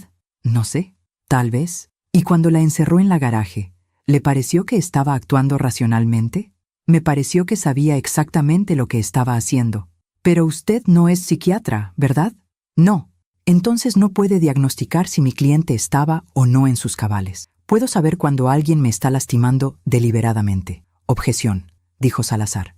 La testigo está siendo argumentativa. Sostenida, dijo el juez. Señorita Barroso, por favor, limite sus respuestas a las preguntas. Salazar caminó hacia su mesa. Tomó un documento. Señorita Barroso, tengo aquí mensajes de texto entre usted y mi cliente. ¿Puedo leerle algunos? Objeción, saltó el fiscal. ¿De dónde obtuvo esos mensajes? Del celular de mi cliente, que fue incautado como evidencia. Estos mensajes son parte del expediente. Permito que se lean, dijo el juez. Salazar se aclaró la garganta. Mensaje del 3 de octubre. Usted escribió: Tomás, necesito espacio. Me estás asfixiando. ¿Es correcto? Sí. Y el 5 de octubre. No sé si puedo seguir con esto. Necesito pensar. ¿También correcto? Sí. Y el 12 de octubre. Creo que deberíamos separarnos, ¿verdad? Sí. Entonces, durante las 2 semanas previas al incidente, usted estuvo constantemente amenazando con dejarlo. No estaba amenazando. Estaba expresando mis sentimientos. Pero para alguien con trastorno límite de la personalidad, alguien para quien el abandono es el mayor temor, esos mensajes podrían ser devastadores, podrían desencadenar una crisis psicológica. ¿No lo cree posible? No justifico lo que hizo. No le estoy pidiendo que lo justifique. Le estoy preguntando si es posible que mi cliente, en un estado de crisis mental, actuara de manera irracional. Él sabía lo que hacía. Eso es su opinión. Pero la ciencia psiquiátrica dice otra cosa. Salazar regresó a su asiento. No tengo más preguntas. Paloma bajó del estrado. Estaba temblando. Volvió a sentarse a mi lado. Le tomé la mano. Lo hiciste muy bien, le susurré. Pero ella negó con la cabeza. Me hizo ver como si yo tuviera la culpa. No, tú dijiste la verdad. Eso es lo único que importa. El juez llamó al siguiente testigo, la doctora Ruiz, la psiquiatra del reclusorio. Ella explicó el estado mental de Tomás cuando intentó suicidarse. Habló de su diagnóstico, de su tratamiento. Todo sonaba muy convincente, demasiado convincente. Después vino el perito de la defensa, un psiquiatra privado que había evaluado a Tomás. En mi opinión profesional, dijo, el señor Vega estaba experimentando un episodio psicótico, disociativo, en el momento de los hechos. No tenía plena conciencia de sus actos. Actuó bajo un impulso patológico derivado de su trastorno de personalidad. ¿Y cómo explica el hecho de que respondiera mensajes desde el celular de la víctima?, preguntó el fiscal. Eso requiere planificación. El comportamiento automático puede ocurrir incluso durante episodios disociativos. Es como estar en piloto automático. ¿En piloto automático durante 5 días? Es posible. No podía creer lo que estaba escuchando. Este hombre estaba vendiendo una historia que haría que Tomás quedara libre, y el juez parecía estar comprándola. Cuando terminaron todos los testimonios, el juez anunció un receso de 2 horas para deliberar. Salimos de la sala. Paloma estaba destrozada. Van a creerle, dijo. Van a creer que estaba loco y va a quedar libre. No lo sabemos todavía, le dijo el licenciado Mendoza. Tu testimonio fue muy fuerte y tenemos evidencia física. No todo está perdido. Pero yo veía en sus ojos que tampoco estaba seguro. Fuimos a una cafetería cerca del juzgado. Ninguna de las dos pudo comer nada. Solo tomamos café y esperamos. Las 2 horas más largas de mi vida. Cuando volvimos a la sala, el juez ya estaba en su lugar. He revisado toda la evidencia presentada, comenzó, y he llegado a una decisión respecto a si existe causa probable para llevar este caso a juicio. Mi corazón latía tan fuerte que sentí que iba a explotar. La evidencia física es contundente. El video grabado por la señora Barroso muestra claramente a la víctima en condiciones deplorables. Los reportes médicos confirman deshidratación severa y marcas de ligaduras. El testimonio de la víctima es consistente y creíble. Respiré un poco. Sin embargo, continuó el juez, también existe evidencia de que el acusado estaba sufriendo problemas de salud mental. El intento de suicidio, el diagnóstico psiquiátrico y el testimonio del perito sugieren que podría no haber estado en pleno uso de sus facultades mentales. No, no, no, no. Por lo tanto, ordeno que el caso proceda a juicio, pero también ordeno una evaluación psiquiátrica adicional del acusado para determinar su capacidad de ser juzgado. Hasta entonces, permanecerá detenido en un hospital psiquiátrico en lugar del reclusorio. El mazo golpeó. Se levanta la sesión. Paloma se cubrió el rostro con las manos. Lo van a dejar libre, sollozó. Lo sé, lo van a dejar libre. El licenciado Mendoza intentó tranquilizarla. No necesariamente. El hecho de que ordenen una evaluación no significa que vayan a declararlo inimputable. Todavía tenemos oportunidad en el juicio. Pero sus palabras sonaban huecas. Salimos del juzgado. Afuera estaba lloviendo. Una lluvia fría y constante que empapaba todo. Paloma caminaba a mi lado como zombi. En el estacionamiento, mientras buscaba las llaves del coche, escuché una voz detrás de nosotras. Paloma. Nos volteamos. Era Tomás. Estaba esposado, rodeado de guardias de seguridad que lo llevaban a la camioneta que lo trasladaría al hospital psiquiátrico. Pero se había detenido y nos estaba mirando. Paloma, repitió, siento mucho todo lo que pasó. Yo no quería lastimarte. Estaba enfermo. Pero voy a mejorar. Y cuando salga, cállate, le grité. No te le acerques, no le hables. Él me ignoró. Seguía mirando a Paloma. Cuando salga, vamos a arreglar las cosas. Porque te amo. Y sé que tú también me amas. Solo necesitas recordarlo. Señor, tiene que seguir caminando, dijo uno de los guardias. Pero Tomás no se movió. Te voy a esperar, Paloma. Todo el tiempo que sea necesario. Te voy a esperar. Y entonces sonrió. Esa sonrisa. La misma sonrisa encantadora que me había engañado durante años. Los guardias lo empujaron hacia la camioneta. Paloma estaba paralizada. Vámonos, le dije. Vámonos de aquí ahora. La metí al coche. Arranqué.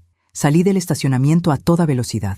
Paloma no dijo nada en todo el camino a casa. Solo miraba por la ventana mientras la lluvia golpeaba el cristal. Y yo sabía lo que estaba pensando. Lo mismo que yo estaba pensando. Que esto no había terminado. Que apenas estaba comenzando. Y que la pesadilla iba a durar mucho más de lo que habíamos imaginado. Los siguientes 3 meses fueron un infierno de espera. La evaluación psiquiátrica ordenada por el juez se extendía y se extendía.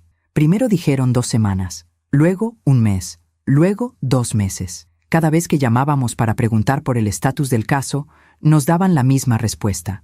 Todavía están evaluando al acusado. Les avisaremos cuando tengamos novedades. Mientras tanto, Paloma se desmoronaba poco a poco. Dejó de ir a terapia. Decía que no servía de nada. Dejó de salir de su cuarto. Pasaba días enteros en la cama, con las cortinas cerradas, sin comer. Yo trataba de hablar con ella, de animarla, pero era como hablarle a una pared. Mi amor, necesitas comer algo, le decía, entrando con un plato de fruta. No tengo hambre. Al menos sal un rato. Toma un poco de sol. El doctor dijo que... No quiero, mamá. Por favor, déjame sola.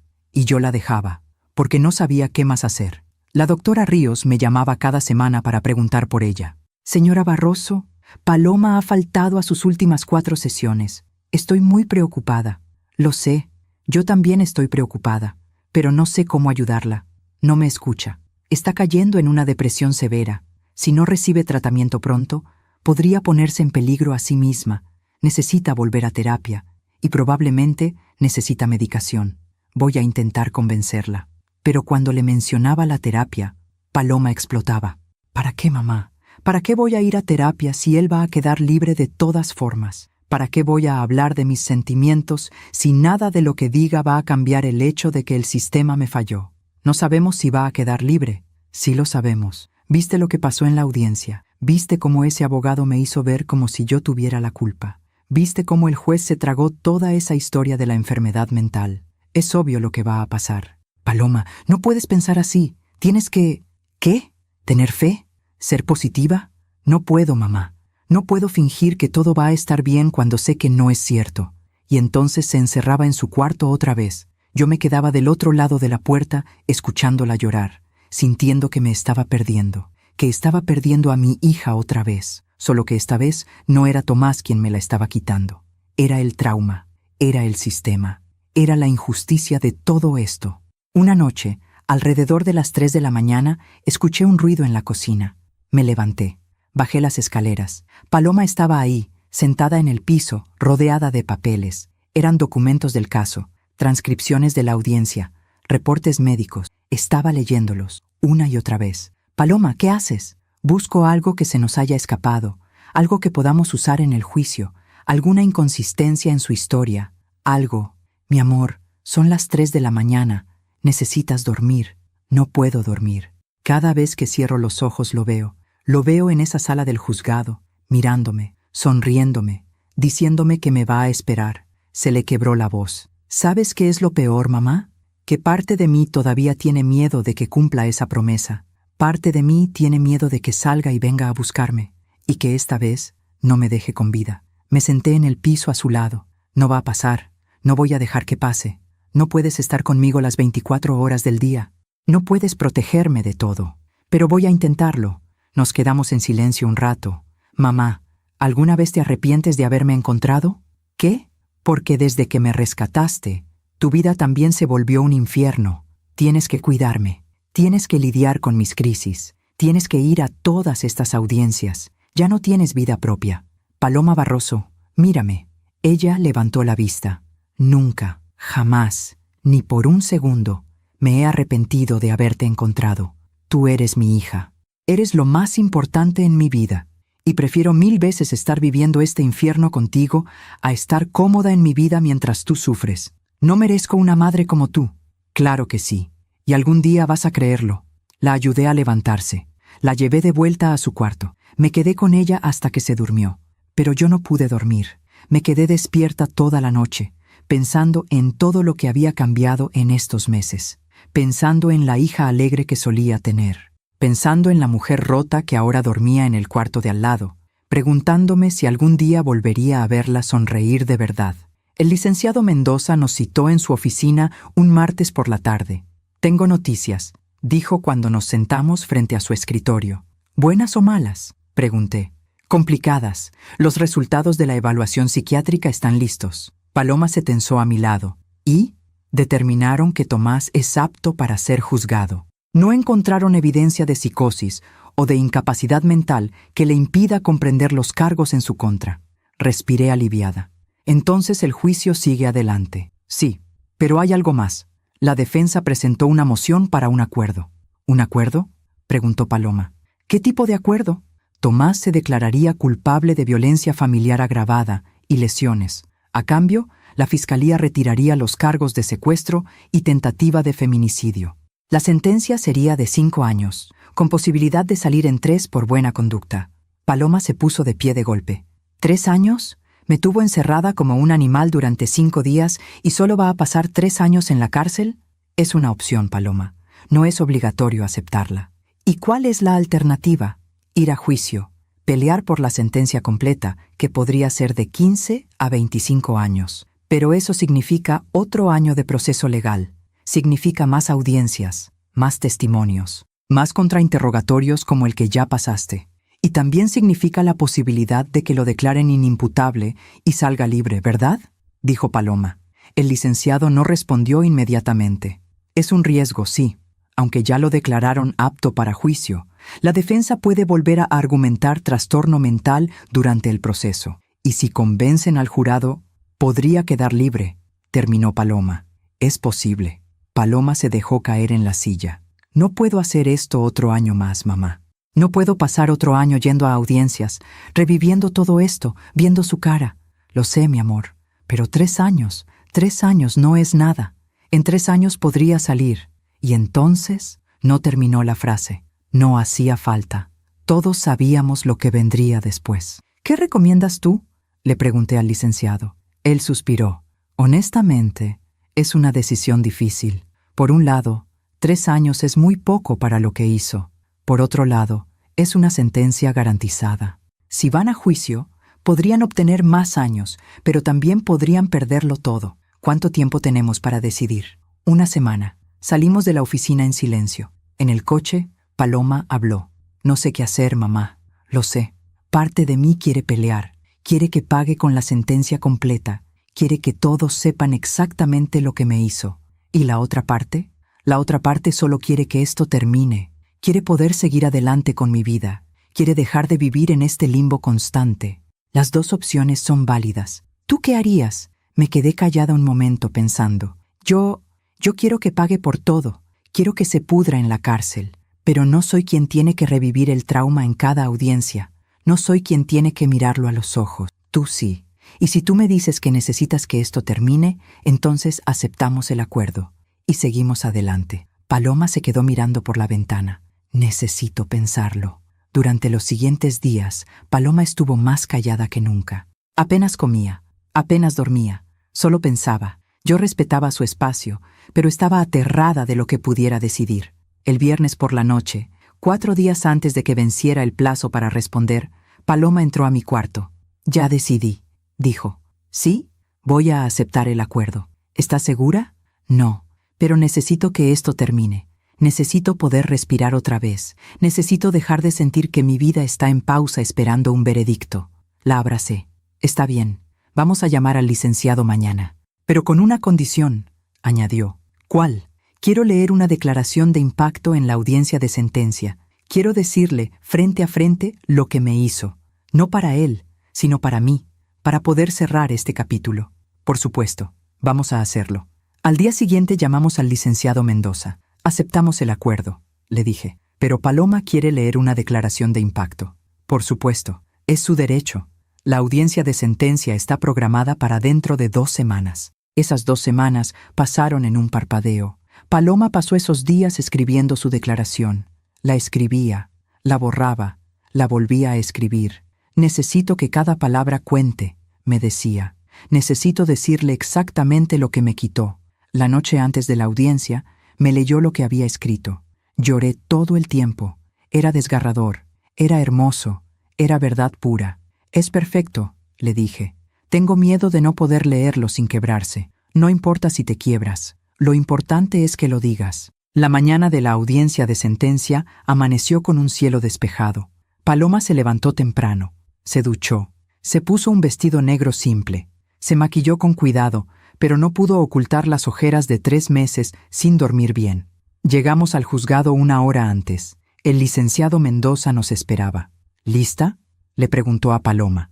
Lo más lista que puedo estar. Entramos a la sala. Esta vez había más gente que en la audiencia preliminar. Algunos periodistas, familiares de ambos lados. Vi a los padres de Tomás sentados del otro lado. Me miraron con odio, como si yo fuera la culpable de que su hijo fuera un abusador. Tomás entró esposado. Se veía mejor que la última vez. Había recuperado algo de peso. Ya no tenía esas ojeras profundas. El tratamiento en el hospital psiquiátrico le había caído bien. Eso me enfureció. Mi hija estaba destruida. Y él estaba ahí, luciendo casi normal. El juez entró. Todos nos pusimos de pie. Buenos días. Estamos aquí para la audiencia de sentencia en el caso del Ministerio Público contra Tomás Vega González. El acusado se ha declarado culpable de los cargos de violencia familiar agravada y lesiones, de acuerdo con el convenio alcanzado con la Fiscalía. Leyó los términos del acuerdo. 5 años de prisión. Posibilidad de libertad condicional en 3. Orden de restricción permanente. Prohibición de acercarse a Paloma por el resto de su vida. Antes de dictar sentencia, continuó el juez, la víctima ha solicitado leer una declaración de impacto. Señorita Barroso, puede pasar al estrado. Paloma se levantó. Caminó hacia el frente con pasos firmes. Se paró frente al micrófono. Abrió la hoja de papel donde había escrito su declaración. Sus manos temblaban, pero su voz salió clara. Mi nombre es Paloma Barroso, comenzó. Y durante 4 años fui víctima de violencia doméstica a manos del hombre que hoy está sentado frente a mí. Levantó la vista, miró directamente a Tomás. Cuando te conocí, pensé que eras el hombre de mis sueños. Eras encantador, atento, cariñoso. Me hacías sentir especial. Pero poco a poco, esa persona desapareció. Y en su lugar quedó alguien que controlaba cada aspecto de mi vida. Su voz se quebró un poco, pero continuó. Me quitaste mis amistades, me quitaste mi confianza, me quitaste la capacidad de tomar mis propias decisiones sin sentir miedo. Y cuando finalmente reuní el valor para decirte que quería el divorcio, me quitaste mi libertad. Una lágrima rodó por su mejilla. Me drogaste, me ataste, me encerraste en la oscuridad durante 5 días, y mientras yo estaba ahí, preguntándome si iba a morir, tú respondías mis mensajes desde mi celular como si todo estuviera bien, calculado, premeditado, consciente. Hizo una pausa. Durante estos meses he tenido que escuchar cómo tu abogado intenta pintarte como una víctima, como alguien que no sabía lo que hacía. Pero yo sí sé, yo estuve ahí. Vi tus ojos cuando entraste a ese garaje. No había confusión en ellos, no había locura, solo había control. Respiró hondo. Me quitaste muchas cosas, pero no me quitaste mi voz. Y hoy uso esa voz para decirte que no te tengo miedo. Hoy uso esa voz para decir que lo que me hiciste no me define. Soy una sobreviviente y voy a reconstruir mi vida, pedazo por pedazo, sin ti. Miró al juez. Sé que la sentencia es solo de 5 años. Sé que en 3 años podrías salir libre, y eso me aterra. Pero también sé que no puedo vivir el resto de mi vida con miedo, así que acepto esta sentencia y sigo adelante, porque eso es lo que hacen las sobrevivientes. Sobreviven. Bajó del estrado, volvió a su asiento, y por primera vez en meses, vi algo en sus ojos que no había visto desde todo esto comenzó. Fortaleza. El juez dictó la sentencia oficial. El acusado cumplirá 5 años de prisión en el reclusorio Oriente. Al cumplir su sentencia, tendrá prohibido acercarse a la víctima de por vida. Cualquier violación de esta orden resultará en nuevos cargos criminales. El mazo golpeó. Se levanta la sesión. Los guardias se llevaron a Tomás, pero antes de salir de la sala, se volteó una última vez y le dijo algo a Paloma. No pude escuchar qué fue, pero vi cómo el rostro de Paloma palidecía. ¿Qué te dijo? Le pregunté cuando salimos. Dijo, te veo en 3 años. Y sonrió. Esa maldita sonrisa. 3 años. Esas 2 palabras se volvieron una sombra constante sobre nuestras vidas. Te veo en 3 años. Paloma las escuchaba en sus pesadillas. Las veía escritas en cada calendario. Las sentía como una cuenta regresiva hacia algo inevitable. Pero algo cambió en ella después de esa audiencia. No fue inmediato. No fue mágico. Fue gradual. Como el amanecer que llega tan despacio que no notas cuándo dejó de ser noche. La primera señal fue una semana después de la sentencia. Paloma salió de su cuarto un jueves por la mañana. Estaba vestida, peinada, con un poco de maquillaje. «Buenos días», me dijo. «Buenos días, mi amor», respondí, tratando de no mostrar mi sorpresa. «¿Dormiste bien?» «No mucho, pero soñé algo diferente anoche». «¿Sí? ¿Qué soñaste?» «Soñé que estaba corriendo, como lo hacía antes, por el parque de Chapultepec, y no había miedo. Solo viento en mi cara y el sonido de mis pies contra el pavimento. Se sirvió un café. Creo que quiero intentar volver a correr. No hoy, todavía no, pero pronto. Sentí que algo se aflojaba en mi pecho. Cuando estés lista yo voy contigo. ¿Tú? Mamá, odias correr, pero te amo a ti más de lo que odio correr. Sonrió. Una sonrisa pequeña, pero real. Está bien. Cuando esté lista, corremos juntas. Y fue ahí donde comenzó. Paloma volvió a terapia. Esta vez con una actitud diferente. Antes iba porque sentía que debía ir, me dijo. Ahora voy porque quiero ir. Porque entendí que sanar no es algo que pasa solo. Es algo que tienes que elegir hacer, cada día, aunque sea difícil. La doctora Ríos me llamó un día para decirme, no sé qué pasó, pero Paloma está haciendo un progreso increíble. Está trabajando en su trauma de una manera que no había hecho antes. Está enfrentando sus miedos en lugar de evitarlos. ¿Cree que va a estar bien? Creo que ya está en el camino. Va a tomar tiempo, probablemente años, pero va a estar bien. Lloré cuando colgué. Lágrimas de alivio, de gratitud, de esperanza. Un mes después de la sentencia, Paloma hizo algo que nunca imaginé que haría. Fue a la casa que había compartido con Tomás. Sola. Bueno, no completamente sola. Yo iba con ella, y también el licenciado Mendoza. La propiedad ahora estaba en proceso de venta como parte del acuerdo de divorcio. ¿Estás segura de que quieres hacer esto?, le pregunté cuando nos estacionamos frente a la casa. Necesito hacerlo. Necesito entrar ahí una última vez. Necesito recuperar mis cosas y necesito despedirme de esa parte de mi vida. Entramos. La casa olía a cerrado, a abandono. Paloma caminó por las habitaciones con expresión serena. Aquí fue donde me dijo por primera vez que era una mala esposa, dijo, señalando la cocina, porque había quemado la cena. Siguió caminando. Aquí fue donde revisó mi celular por primera vez, dijo en la sala. Dijo que solo quería ver una foto, pero después vi que había leído todos mis mensajes. Subimos las escaleras. Y aquí fue donde me empujó por primera vez, dijo frente a la recámara. Fue apenas un empujón. Me dijo que había sido accidente, y yo le creí. Abrió la puerta de la recámara. Entró. Se quedó parada en el centro de la habitación, mirando a su alrededor. ¿Sabes qué es lo más triste, mamá? Que en este cuarto también hubo momentos buenos, o al menos momentos que yo pensé que eran buenos. Mañanas donde despertábamos abrazados, noches donde me decía que me amaba. Y ahora no sé si alguno de esos momentos fue real, o si todo fue parte de su manipulación. Puede que ambas cosas sean verdad, le dije. Puede que él te amara a su manera, y que esa manera fuera tóxica y dañina. El amor no justifica el abuso. Nunca. Paloma asintió. Abrió el closet. Empezó a sacar su ropa, sus zapatos, sus cosas. Hicimos varias cajas. Cuando terminó, miró la habitación vacía. Adiós, susurró. Adiós a la mujer que fui aquí. Adiós al miedo. Adiós a todo esto. Y salimos. No volvimos la vista atrás. 2 meses después de la sentencia, Paloma consiguió un trabajo. No en una agencia grande como antes, sino como freelance, trabajando desde casa. Es perfecto por ahora, me dijo. Puedo trabajar a mi ritmo, sin presión, sin tener que explicarle a nadie por qué a veces necesito tomarme un día porque tuve una mala noche. La vi florecer poco a poco. Empezó a diseñar otra vez, carteles, logos, ilustraciones. Una tarde entré a su cuarto y la encontré dibujando. ¿Qué estás haciendo?, pregunté. Estoy ilustrando mi historia, dijo. La doctora Ríos me sugirió que encontrara una forma creativa de procesar todo lo que pasó. Así que estoy haciendo una especie de, no sé, diario gráfico, con dibujos e ilustraciones que representan cada etapa. Me mostró lo que había hecho hasta ese momento. Había dibujos oscuros, dolorosos, que representaban el abuso, pero también había dibujos de luz, de esperanza, de renacimiento. Es hermoso, le dije. Es terapéutico. Cada vez que termino un dibujo, siento que dejo ir un poco más del dolor. ¿Y qué vas a hacer con todo esto cuando termines? No lo sé. Tal vez nada. Tal vez lo guardo para mí. O tal vez algún día lo comparto. Para que otras mujeres sepan que no están solas, que se puede sobrevivir, que se puede sanar. La abracé. Mi niña artista había vuelto.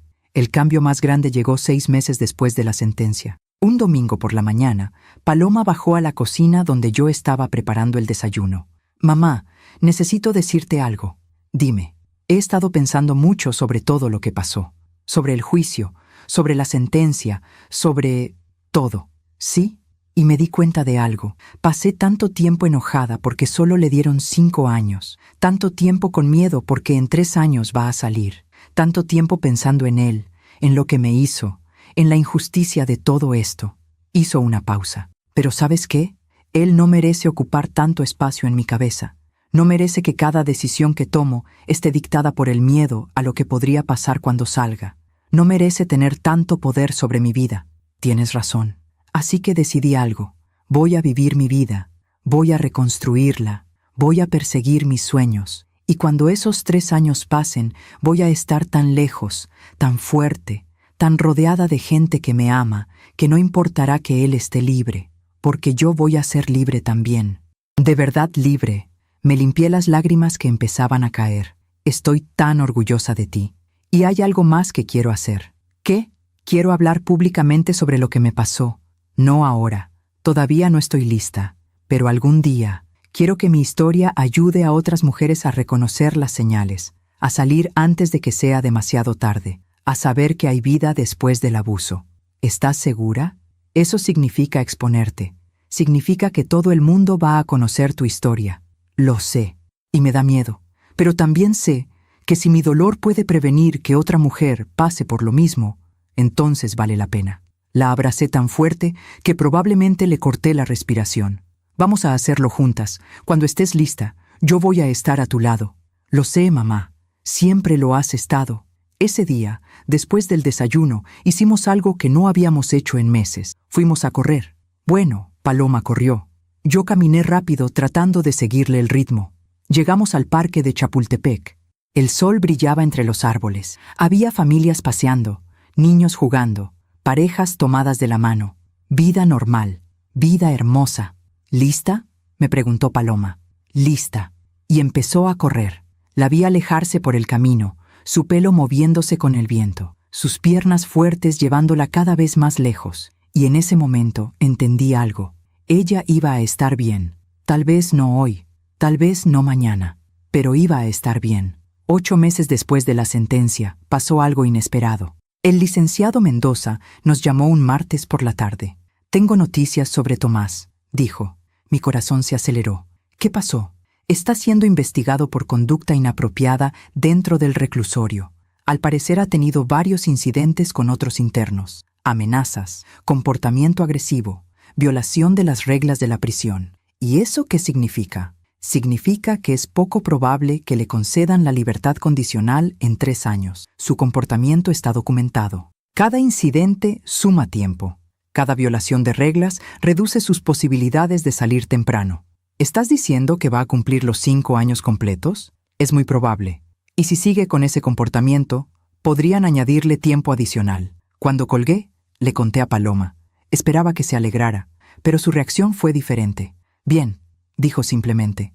«Pero honestamente, mamá, ya no importa tanto. Ya no vivo mi vida pensando en cuándo va a salir. Ya no le doy ese poder». Y era verdad. La vi seguir adelante con su vida, como si esa noticia fuera solo un dato irrelevante. Siguió trabajando, siguió haciendo terapia, siguió dibujando su historia. Un día me mostró el proyecto completo. Había creado un libro ilustrado. Contaba su historia desde el principio hasta el final. Desde el primer día que conoció a Tomás hasta el día que leyó su declaración en la corte. Era hermoso, era desgarrador, era real. «¿Qué vas a hacer con esto?», le pregunté. «Voy a publicarlo, como libro digital, gratuito, para que cualquier mujer que esté pasando por algo similar pueda leerlo, para que sepan que no están solas». «¿Y tu nombre? ¿Vas a usar tu nombre real?» «Sí, porque no tengo nada de qué avergonzarme. Él fue quien cometió el crimen. Yo fui la víctima, y ahora soy la sobreviviente.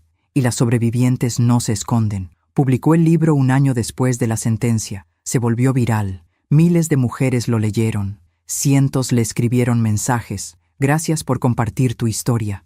Me ayudó a reconocer que yo también estaba siendo abusada. «Tu valentía me inspiró a dejar a mi esposo abusivo. Leí tu libro, y por primera vez en años no me sentí sola». Paloma lloraba cada vez que leía esos mensajes. Pero eran lágrimas diferentes. Ya no eran lágrimas de dolor, eran lágrimas de propósito. Su sufrimiento había encontrado significado. Su dolor estaba ayudando a sanar a otras. 18 meses después de la sentencia, Paloma hizo algo que nunca pensé que volvería a hacer. Empezó a salir con alguien. Se llamaba Daniel. Era ilustrador también. Lo conoció en un grupo de arte en línea. Al principio solo eran amigos. Hablaban de diseño, de técnicas, de proyectos, pero poco a poco se volvió algo más. «Mamá, estoy asustada», me confesó una noche. «Me gusta, de verdad me gusta, pero tengo tanto miedo de volver a equivocarme, de no ver las señales otra vez». «¿Y has visto alguna señal?» «No, es lo opuesto a Tomás. Es paciente, es amable, respeta mis límites. Entiende que tengo trauma, no presiona, no controla, no cela. Entonces dale una oportunidad, pero ve despacio y confía en tu instinto. Ahora sabes qué buscar, ahora sabes cuáles son las señales de alarma. ¿Y si me lastima? Entonces vas a sobrevivir otra vez, porque eso es lo que haces. Sobrevives, y yo voy a estar aquí para ayudarte». Le presenté a Daniel 3 meses después de que empezaran a salir. Era un hombre tranquilo, de voz suave, con ojos amables. Durante la cena, le pregunté directamente: «Daniel, mi hija ha pasado por cosas muy difíciles. ¿Estás preparado para eso? ¿Para las noches difíciles? ¿Para los días donde el trauma la alcanza? ¿Para todo lo que implica amar a alguien que está sanando?» Él me miró directo a los ojos. «Señora Barroso, no pretendo curarla, no pretendo salvarla. Paloma ya se salvó a sí misma. Yo solo quiero acompañarla. Quiero ser alguien en quien pueda confiar. Quiero darle el espacio y el amor que merece. Y voy a ir al ritmo que ella necesite». Asentí. «Está bien, pero si alguna vez la lastimas, no voy a hacerlo. Pero si lo hago, usted tiene permiso de venir a buscarme», como lo hizo con él. Y sonrió. Me cayó bien. 2 años después de la sentencia, Paloma y yo fuimos a un café en la tarde. Estábamos tomando capuchino y comiendo pan dulce cuando ella dijo: «Mamá, nunca te di las gracias. ¿Por qué? Por no haberme dejado, por haber confiado en tu instinto ese día, por haber ido a buscarme cuando algo dentro de ti te dijo que algo estaba mal. Si no hubiera sido…» No terminó la frase. «No pienses en eso. Pero es verdad, me salvaste la vida. Literalmente. Hice lo que cualquier madre haría». No, no cualquier madre. Muchas madres hubieran creído la historia de que estaba de viaje. Muchas madres no habrían persistido. Muchas madres no habrían confiado en su instinto. Pero tú sí. Y por eso estoy viva. Por eso estoy aquí. Por eso pude sanar. Me tomó la mano. Así que gracias. Gracias por ser la madre que eres. Gracias por nunca rendirte conmigo. Gracias por amarme incluso cuando yo no podía amarme a mí misma. Lloré ahí mismo, en medio del café. No tienes que agradecerme por amarte. Eso nunca va a cambiar. Lo sé, pero igual quería decirlo. Nos quedamos en silencio un rato, tomadas de la mano, sabiendo que habíamos sobrevivido juntas a lo peor, y que lo que venía, lo que fuera que viniera, también lo enfrentaríamos juntas. Porque eso es lo que hacen las madres y las hijas que han pasado por el infierno. Se sostienen, se cuidan, y nunca, nunca se sueltan. 3 años pasaron más rápido de lo que imaginé. Paloma ya no vivía conmigo. Se había mudado a un departamento pequeño con Daniel. Estaban comprometidos. La boda se planeaba para el próximo verano. Mi hija había reconstruido su vida completamente. Tenía un estudio de diseño propio. Su libro ilustrado había ayudado a cientos de mujeres. Daba conferencias en universidades sobre violencia doméstica. Sonreía, reía, vivía. Era como ver un milagro en cámara lenta. Y entonces llegó la llamada. Era un viernes por la tarde. Yo estaba en la cocina preparando la cena cuando sonó el teléfono. «Señora Barroso, habla el licenciado Morales, de la Fiscalía». «Buenas tardes, licenciado. Le llamo para informarle que Tomás Vega será liberado la próxima semana». Cumplió su sentencia completa. 5 años. Mi corazón se detuvo. ¿La próxima semana? Sí, el martes. Quería que usted y Paloma estuvieran informadas. La orden de restricción sigue vigente, por supuesto.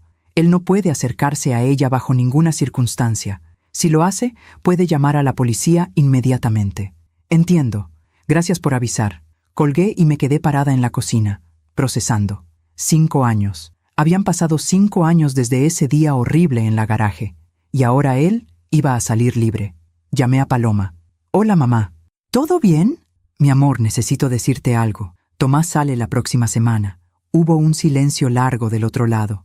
«Ya sabía que iba a pasar pronto», dijo finalmente. «Está bien, estoy preparada». «¿Estás segura?» «Sí. Ya no me da miedo, mamá. Ya no tiene poder sobre mí». Y era verdad. Escuchaba su voz tranquila, segura. Mi niña realmente había sanado. El martes siguiente, Tomás Vega salió del reclusorio Oriente. No fui a verlo, ni Paloma tampoco. Pero los días siguientes empecé a escuchar cosas. Mi hermano Luis me llamó 3 días después. «Amelia, ¿te enteraste?» «¿De qué?» «De Tomás. Está en todos los grupos de vecinos de redes sociales. Intentó conseguir trabajo en varias empresas, pero cuando buscan su nombre en Internet, lo primero que aparece es el libro de Paloma, su historia, los artículos sobre el caso. Y nadie lo quiere contratar.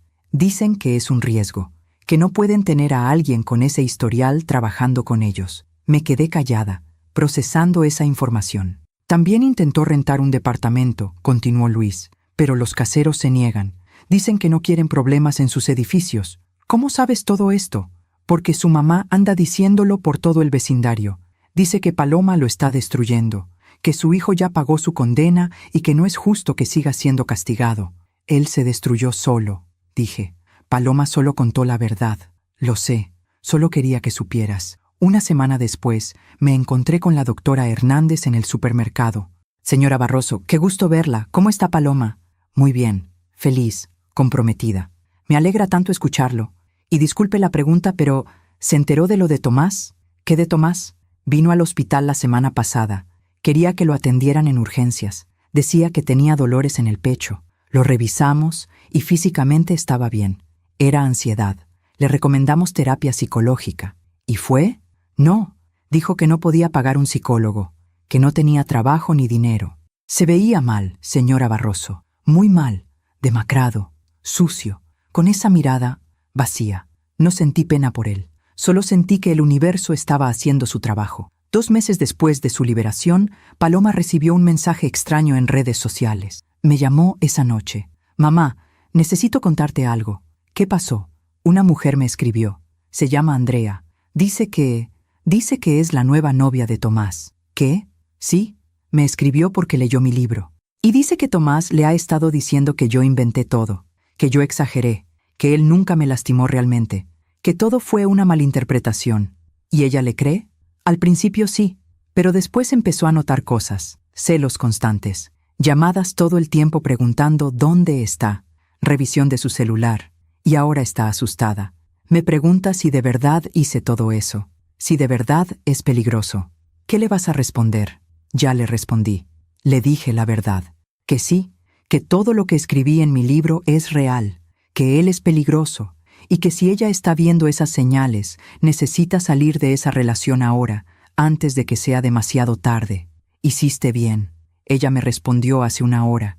Dice que va a dejarlo, que me agradece por haberle abierto los ojos, que tal vez mi libro le salvó la vida. Escuché a Paloma respirar hondo del otro lado del teléfono. ¿Sabes, mamá? Durante mucho tiempo pensé que lo que me pasó no tenía sentido, que fue solo dolor sin propósito. Pero ahora veo que mi historia está salvando a otras mujeres. Y eso le da significado a todo. Estoy tan orgullosa de ti. Gracias por nunca dejarme rendirme. Cuando colgamos me quedé pensando en Andrea, en cómo casi se convierte en otra víctima, en cómo la voz de Paloma la había salvado, y en cómo Tomás, en su intento de volver a manipular a alguien, se había topado con una mujer que ya conocía su verdadera cara gracias al testimonio de mi hija. La justicia tomaba formas extrañas. 6 meses después de su liberación, el licenciado Mendoza me llamó. Señora Barroso, tengo información sobre Tomás que pensé que debería saber. ¿Qué pasa? Está siendo investigado de nuevo. Al parecer, violó la orden de restricción. Intentó contactar a Paloma a través de perfiles falsos en redes sociales. Ella lo reportó y ahora enfrenta nuevos cargos. ¿Qué tan graves? Suficientes para que vuelva a prisión. Tal vez por 2 años más. Tal vez más, dependiendo de lo que encuentren en la investigación. No le conté a Paloma de inmediato. Esperé a verla en persona el domingo siguiente. Cuando se lo dije, su reacción me sorprendió. No me sorprende, dijo tranquilamente. Gente como él no cambia. Pensó que podría volver a su vida de antes y que todo mundo olvidaría lo que hizo. Pero el mundo no funciona así. ¿Cómo te sientes? Honestamente, mamá, ya no siento nada por él. Ni rabia, ni miedo, ni satisfacción porque esté en problemas otra vez. Solo indiferencia. Es como si fuera un extraño, alguien que una vez conocí en otra vida. Eso es sanación verdadera. Lo sé. Y lo más loco es que tomó 5 años, pero finalmente puedo decir que estoy libre. De verdad libre. Daniel, que estaba sentado a su lado, le tomó la mano. Y vas a seguir estándolo, dijo él, porque tienes gente que te ama y te protege. Paloma lo miró con tanto amor que sentí que mi corazón se hinchaba. Ella había encontrado lo que siempre mereció, un amor real, sano, seguro. 1 año después de su liberación, recibí una llamada de una periodista. Señora Barroso, mi nombre es Gabriela Ruiz. Trabajo para un periódico nacional. Estamos haciendo un reportaje sobre violencia doméstica y el sistema de justicia.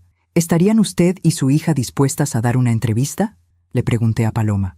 Sí, dijo. Quiero hablar. Quiero que más gente sepa lo que pasa cuando el sistema falla. Y también quiero que sepan que se puede sobrevivir, que se puede sanar. La entrevista se publicó 1 mes después. Fue la portada del periódico. Sobreviviente de violencia doméstica convierte su dolor en propósito. La historia de Paloma Barroso. El artículo contaba todo, desde el día que la encontré en la garaje hasta ahora. Hablaba sobre su recuperación, su libro, su trabajo ayudando a otras mujeres. Y también mencionaba a Tomás, cómo había violado la orden de restricción, cómo había vuelto a prisión, cómo su propia familia lo había abandonado, cansados de sus mentiras y manipulaciones, cómo vivía ahora en una celda, solo, sin visitas, sin nadie que lo defendiera. La periodista había investigado y había incluido un detalle que me impactó. Según fuentes del reclusorio, Tomás Vega sufre de depresión severa, rechaza tratamiento psicológico, pasa sus días en completo aislamiento. Otros internos lo evitan por su reputación.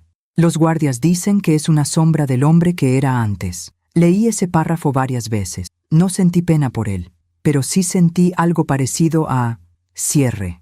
El hombre que había intentado destruir a mi hija se había destruido a sí mismo, no por venganza nuestra, sino por sus propias decisiones, por su incapacidad de cambiar, por su arrogancia al pensar que podría seguir manipulando y controlando. La vida le había cobrado su deuda, y lo había cobrado de la manera más silenciosa y devastadora, con soledad, aislamiento y el vacío que él mismo había creado.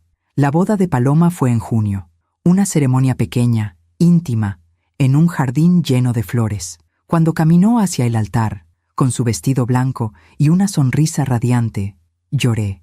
Lloré por todo lo que había pasado para llegar a ese momento. Lloré por la mujer rota que había rescatado de una garaje oscura 5 años atrás. Lloré por las noches de pesadillas, por las tardes de terapia, por los momentos donde pensé que nunca volvería a verla sonreír así. Y lloré de gratitud, porque ella no solo había sobrevivido, había florecido. En su discurso durante la recepción, Paloma dijo algo que nunca voy a olvidar. Durante mucho tiempo pensé que mi historia era solo sobre dolor, sobre pérdida, sobre trauma. Pero hoy me doy cuenta de que mi historia también es sobre resistencia, sobre amor, sobre segundas oportunidades. Miró hacia donde yo estaba sentada. Mamá, si no hubieras confiado en tu instinto ese día, no estaría aquí. Así que este momento no es solo mío, es tuyo también, es nuestro. Todos aplaudieron, y yo solo pude sonreír a través de las lágrimas, porque tenía razón. Habíamos ganado, no en los tribunales necesariamente, no con la sentencia que queríamos, pero habíamos ganado de la única manera que importaba. Paloma estaba viva, estaba feliz, estaba libre, y Tomás estaba exactamente donde merecía estar, solo, vacío, pagando por sus actos no con años de prisión necesariamente, sino con la pérdida de todo lo que alguna vez tuvo, su reputación, su libertad, su familia, su capacidad de manipular a otros. Todo se lo había quitado su propio karma.